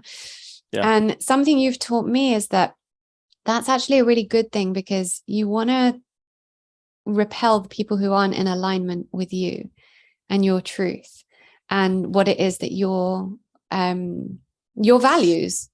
Yeah. And it's not that you want to repel anybody, right? It's that if I had to choose between repelling somebody and holding my tongue, I'm not going to hold my tongue. And by holding my tongue, I mean like saying what I'm here to say, hold that message within ourselves. Like, I'm just not going to do that. And that's what was happening. The short version of that story is I built up this $1 million business teaching YouTube. And my whole thing was like, YouTube is the bee's knees. And this is what's going to build your business. And it's what's built mine. Now, that's true. Okay. But only on a 3D level. And the more I kept saying that, this freaking nudge and like feeling kept gnawing and nagging at me, which is like, yeah, kid, but it's all that invisible underneath the surface stuff that you've been doing that really made it successful. And there could be 100 other people doing the same thing you're doing on YouTube, but they ain't doing what you're doing beneath the surface. And I started to say, like, if I don't start talking about that, I'm going to get hit with a boulder, because I'm just like denying what's trying to come up, and I'm trying to like keep it down. And my audience at the time was like 90% men, camera dudes, frame rate and Kodak and what editing software and what's the latest lens and camera gear and stuff like that. And very nerdy, technical, left brain, logical 3D. And that's where I come from too. That's me. And I opened up to this stuff, this weird and woo. And so I go, hey, I'm coming out with this weird woo-woo podcast. Like the first episode, I'm talking about how to feng shui your office and how to use crystals to manifest. And I started talking about manifesting. I started bringing people on to talk about Akashic records and interpreting your dreams and all this stuff. And people were like, what the F this guy? And my email list was like 180,000 people on it. And it went down to less than 30,000 in a month. People are leaving these negative reviews. Like, this guy's gone off the deep end. He's way too weird and woo. I'm sorry. I just can't do this. And I'll be honest, it never worried me for a second. It was just like, I just knew, like, not a problem. This will be fine. Email list came. That's that whole letting go and to let in. Email list went right back up to where it was, and the business doubled in size and then grew from there.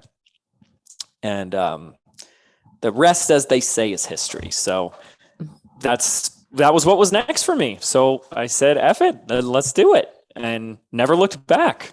Yeah. Something that's really served me with all this stuff And this is the thing, I was like, I'm a contrarian as an individual. Okay. So like, if we're talking about spiritual things and there's people like I ruffle little feathers and stuff, obviously I'm not trying to, but I really just like, I don't give an F about a lot of things. And I think that's the big problem is, we put a lot of importance on things that are just not freaking important. And why do we care what people think about us? I mean, you really just think about that for a moment, like how much of our power and our energy and our life force we waste just what some stranger on the internet thinks about you. Like I can say this to you, Lauren, like you with however long it's been on this path, Don Javier, have you learned more about yourself in the past 2 years, 3 years, however long it's been, more so than in any part of your life before that? Yeah, absolutely. Absolutely, right? So you've learned a lot about yourself that you didn't know about yourself just in the last couple of years. So how the heck is some stranger on the internet who watches a video or sees a post or listens to a podcast, how could they possibly know more about who you are than you do when you've been living your life your whole life and you've discovered more about yourself just in the last few years? It's ridiculous. It's just, it's absurd. And we don't look at these things as opinions and judgments when they are giving their opinions and judgments. We look at them as like, this must be true because 3 people said it. I mean, today I just see it so differently. If someone's like, yeah, James has gone a little weird. It's like, you're the weird one for thinking that what I'm talking about is weird. That has nothing to do with me. That's your perception of me. And the only perception of you that matters is your own, like what you see when you look in the mirror. And I would, in those clothes, I think it's like a Kurt Cobain or whatever. It's like, I'd rather be hated for who I am than loved for who I'm not. Right. And it's like, there is so much profound truth to that. And that's what, speaking your truth is really about, is like, that's just who I am. But it's hard to get to that. I think I work with a lot of women and we talk about the fawn response. Women are forever people pleasing and naturally going, wow, I didn't realize I've actually been operating from something completely different to my authenticity because I don't want to ruffle the feathers. Actually I am like being loved for who I'm not because that's making other people comfortable. So ruffle the feathers. Yeah, ruffle the freaking Just ruffle feathers. it. Like that's the thing is like, and I may not be the best person to give advice on that, but it's like, cause like, I don't like to ruffle feathers myself. I don't go around poking people. I don't go around like, I'm not going to sit here, Lauren, and go like, I'm going to try to piss Lauren off tonight or something, like that's not the MO, but I'm not afraid of it. Right. Yeah. And that's the difference. Yeah. I mean, I've got a client in Las Vegas and I said to her, there's so many coaches in LA and on your time zone, you have to wake up to do a session with me at 6 a.m. Like, why me? And she said, because of the stuff that you talk about on social media in healthcare, about healthcare and how that resonates with me, and other coaches won't get how I feel about that stuff. So it's you that I need to work with because you get me. Now, this is stuff I'm being shadow banned for, right? But I'm not ruffling feathers. I'm very compassionate with everything I speak about and do it all from a place of compassion and kindness. But, at one point I was like, gosh, maybe I shouldn't be talking about this stuff. Because I'm going to like repel loads of potential clients and people who might want my course. And actually it's the opposite because I'm calling in my people. Yes. Amen. Absolutely.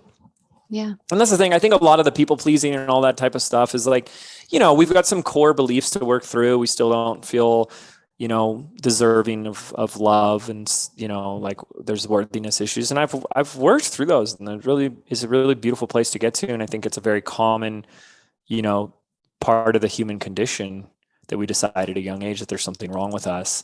And then we like, that little 5-year-old brain still driving the bus all these years later. And here's a fun way to look at it. I think it's a beautiful way to look at it. Is like, if with that, I'm not, yes, I tend to be a people pleaser and, I don't want to ruffle feathers. I don't want to inconvenience. I don't want to bother people. I don't want to take up too much space. If it's coming from those deep, core beliefs, then the answer obviously is, at the risk of sounding so cliche and hallmarky, is self-love. And I really like, in a non-narcissistic way, of course, it's like I love myself. And what that means, what self-love to me is acceptance. Is like I have quirks, I'm weird, I ain't perfect, but like I'm totally at peace with who I am, and I love all these things about who I am and what makes me me. And so when you have that love for yourself, then and truly only then do you have it as a gift that you can give to others, because you can't give what you don't have. And that's what anybody who's labeling himself a people pleaser, I know, is also the same type of person that wants to come from love and give love to others. And it's really hard to give something that you don't have yourself. And when you have it, my gosh, it's just freaking contagious, you know? And you because, well, yeah, because, you know, you've heard that phrase, perception is projection.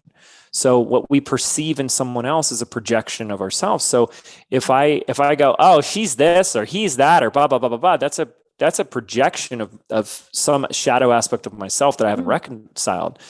But if I'm like at peace with who I am, then all I see is more amazingness in you, you know, and more acceptance and love for you. So it's like, we got to get busy getting on with that so that we can like spread the love. I mean, like quite literally spread the love. And, you know, so like, but I ain't afraid to ruffle feathers, because I'll tell you why.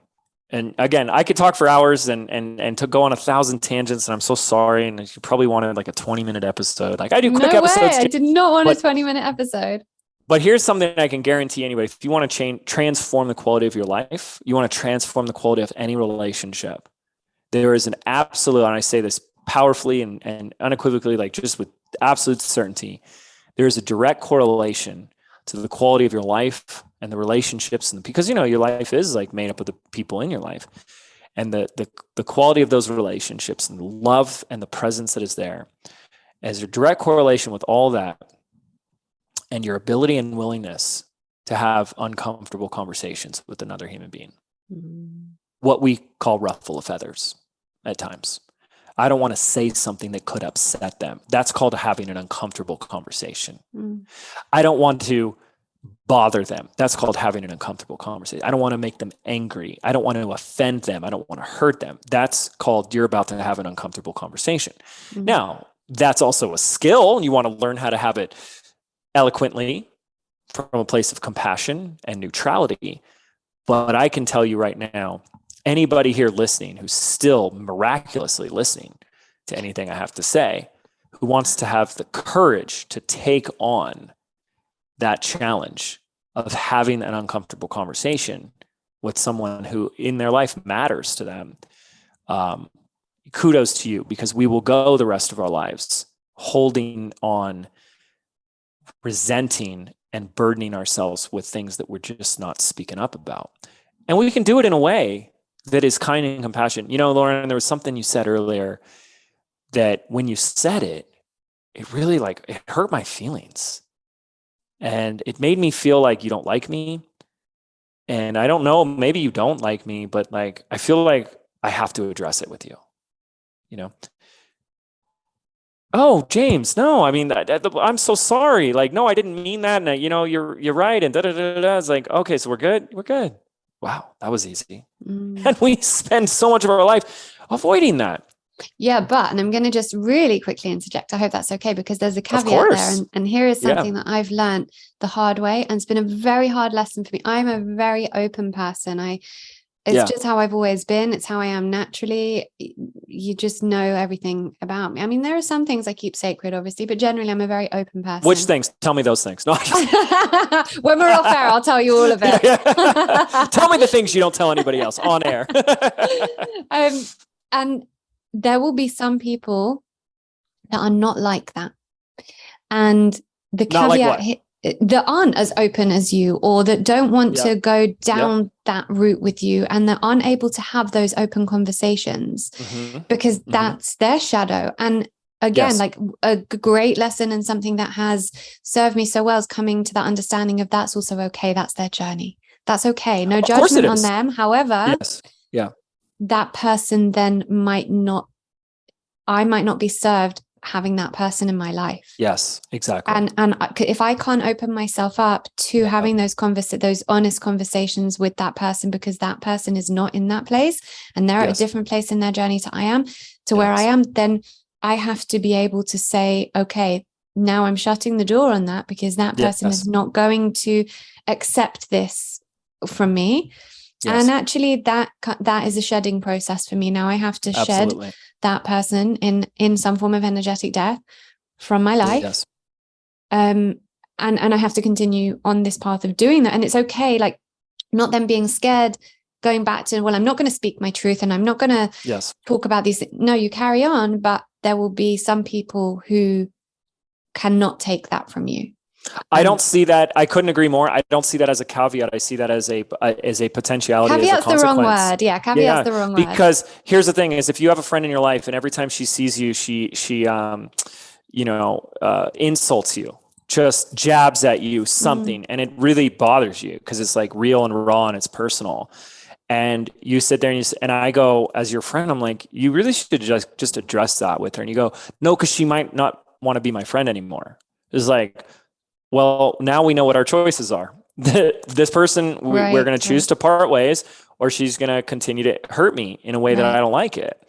And, or there's a third option where we have the conversation and she goes, oh my gosh, I'm so sorry. I didn't even know. And like, I will never do that again. You know what I mean? It's like, well, there's the third option, but yes, that's always the risk.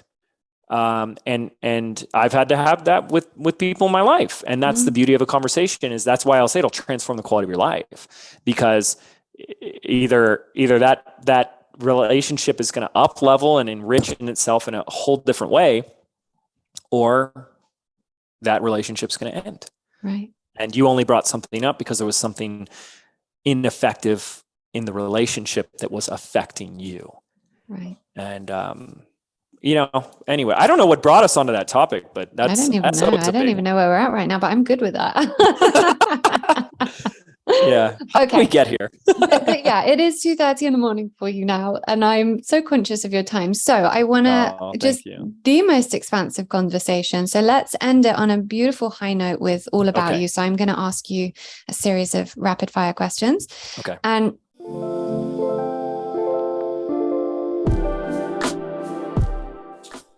the first one is always the same. The other four are chosen differently for each guest. So the first one is, wellness is. Oh man. The first thing that came to me was well-being. Wellness is being in a state of well-being. Okay. Abstract. But then, yeah. Cause that's something that Don that you can go deep into. Always says to us is how important it is to be in our well-being. And I think, there's our physical health of wellness, but there's our mental, emotional, spiritual well-being as well. And I like to see that totality of it. That's what this podcast is all about. So yeah, I mean, look, he's talked to me. I've seen it happen. Like, it's like, if you feed this, if you tax yourself like this, if you go down that, you're going to make yourself sick. And to have that in my life, to see that correlation and connection, and is really powerful and profound. And I think maybe not this audience, but I think obviously a lot of people don't make the connection or put the importance on, a state of dis-ease that can cause and correlate to, physical disease many times in our life. So totally. Yeah. Thank you. If you weren't doing what you were doing now, what is a career other than your own that you would like to try?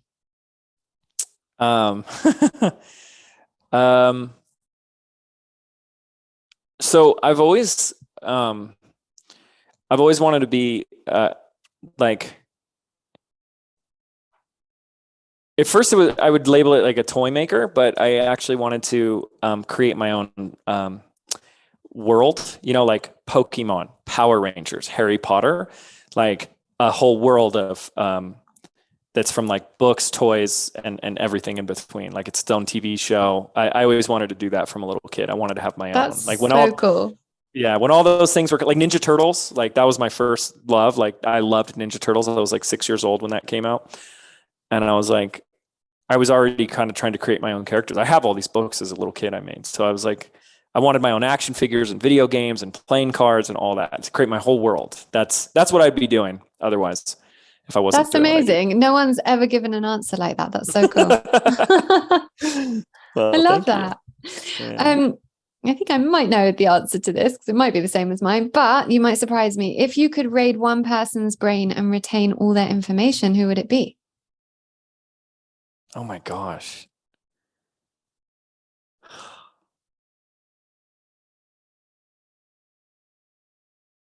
Well, I think there is an obvious answer of Don Javier, because when I talk to him and I get the opportunity to talk to him so much, that's what's been on my mind. I feel like I should answer a question that's more like a historical figure or something, but as a very personal and real answer to that, because when he knows and sees what he sees and doesn't tell you 99% of it, it's constantly on my mind. Like, crap, what does he see that I don't? Yeah. And that's the most common one that is, but I feel like there should be some other answer of some other historical famous figure. Why should there be? I know, like I don't have Don Javier one, has so. like all the information of all the historical figures as well. So I think we've got it all with him. Exactly. I think the close second would be Nikola Tesla, though, if I had to give it. Oh, wow. more. Yeah. Yeah. But I think Don Javier would say, well, the light beings gave Nikola Tesla that information to plant that in his brain to be able to create what he created. He was receiving plans, for all that stuff. Amazing.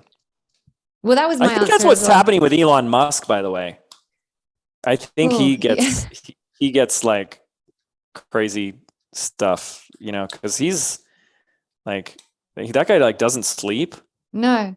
Yeah. And he's like in it with all his companies and stuff like that. He knows about like literal rocket science and all that type of stuff. And yeah, it's really interesting. So, well, maybe your next answer could be Elon Musk. Yeah, I don't know. No, that's not. He's not my answer. I just Good.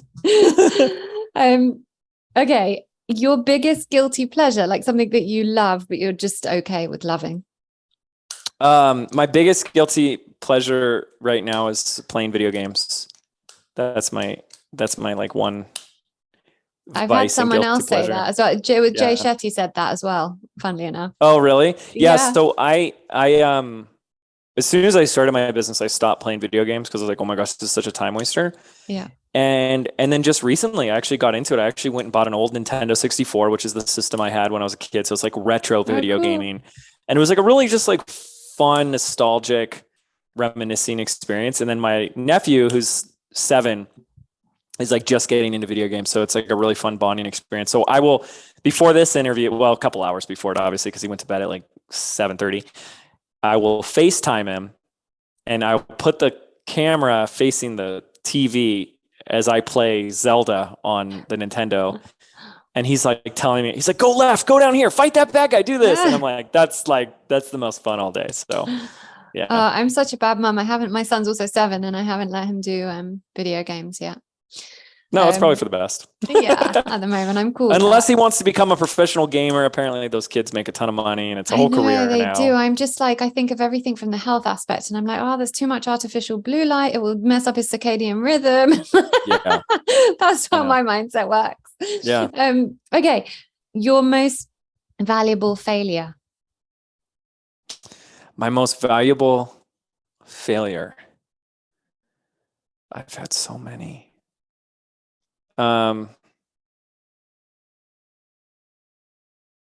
mean, that's really hard for me to choose right now in this moment, because I almost, when I hear the word failure, I want to make it mean like a mistake that I made versus something bad that happened. Like going through that lawsuit thing was a bad thing that happened, but there was no like mistake on my end. I didn't do anything wrong. I don't label that in my mind as a failure, but I will say this. This is just the one that comes to mind, and it's not a big one, but it was a turning point for me. So I think it's appropriate. I was promoting somebody else and it just tanked. And I had gone all in on it and everything. And they were teaching like a business and marketing program. And I just was supporting them and I went all in. It just did horribly wrong. And I was like really bummed out about it for a day. And I decided to do like an exit survey and ask people why they didn't buy. And everyone came back and they said, because we don't want to learn from that person. We want to learn from you. And that's when I got the light bulb to create Business by Design in that moment. So that was all birthed out of that. And it was also at that same time, I guess that was a pretty big failure too. Yeah. So you said it wasn't a big one. Those are the kind of things that change our lives. Yeah. I mean, it was just like a failed promotion thing and I was a little bummed out about it. But it was also up at that same time, it corresponded with about a year prior. And I've told this story where I got a call from my CPA and she said, hey, you've made a good amount of money. You made like 70 grand this month. Problem is you spent more. And I was losing money in the business. And that really forced me to start to figure out how to actually run a business. Like, oh, you actually have to learn how to run a business. And I was just doing things really ugly and messy inside. So I had to clean it up. And so when those two events converged, that's what really birthed Business by Design and what it is today. So those were huge blessings. Brilliant answer. Okay, the last one, I'm going to end on a fun one. Who is your first celebrity crush? First celebrity crush? Britney Spears. Really? I think I was a Britney Spears guy. No, not anymore. But I mean, I think I was in high school when that Hit Me Baby One More Time song came out. I think every guy in my grade liked her. That's the first thing that came to mind. So brilliant. Yeah. How funny. Amazing. James, this has just been the most beautiful conversation. I'm so grateful you've given me so much time, especially in the middle of the night. Thank you so much. I know so many people are just going to get so much out of this. So just thank you. Yeah. Well, thank you, Lauren. It was a pleasure. And obviously we'll put all your details in the show notes, and people can follow you on Instagram. Is it at James Wedmore? That's my name, at James Wedmore over on Instagram. Please send me a DM. And you're big on TikTok now as well. Well, I don't know about that. I'm trying to be big on TikTok, but the 15-year-olds aren't grabbing yet. They're not hooking on to my business building content, but we're getting them. Well, I'm hooking onto it there. I mean, you got me onto TikTok, so I'm there because of you. So thank you. Well, no, thank you. Thank you so much, James, and good night. Yeah. Good morning. Have a great day.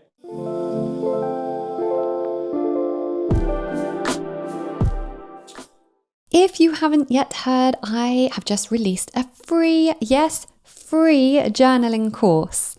If you've always wanted to try journaling but just don't know where to start, or you've been hearing how powerful journaling can be but you just don't understand why, or you want to create a daily practice that enhances your life but you just need a little support in doing that without it costing you anything, this course will do all that for you. It is packed with content that will show you just why journaling is important, how to do it, where to start, and how to make it work for you. It is completely free, and that is as a way for me to pay it forward because journaling really is one of the most integral parts of my growth practice, and I want to give that to you. All you have to do is click on the link in the show notes to get the course sent directly to your inbox.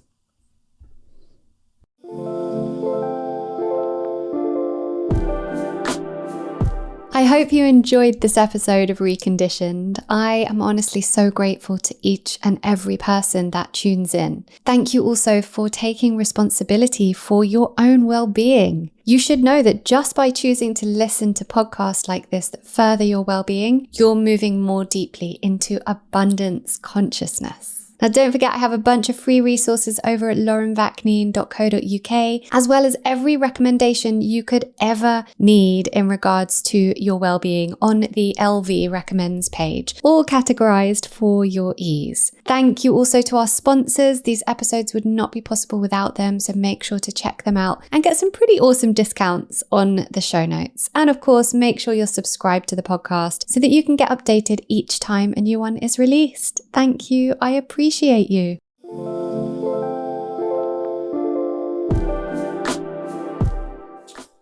Reconditioned is proud to be working with Women for Women International, a charity that supports women survivors of war in 8 war-torn countries around the world. You can help a woman survivor of war transform her life today by visiting womenforwomen.org.uk/donate.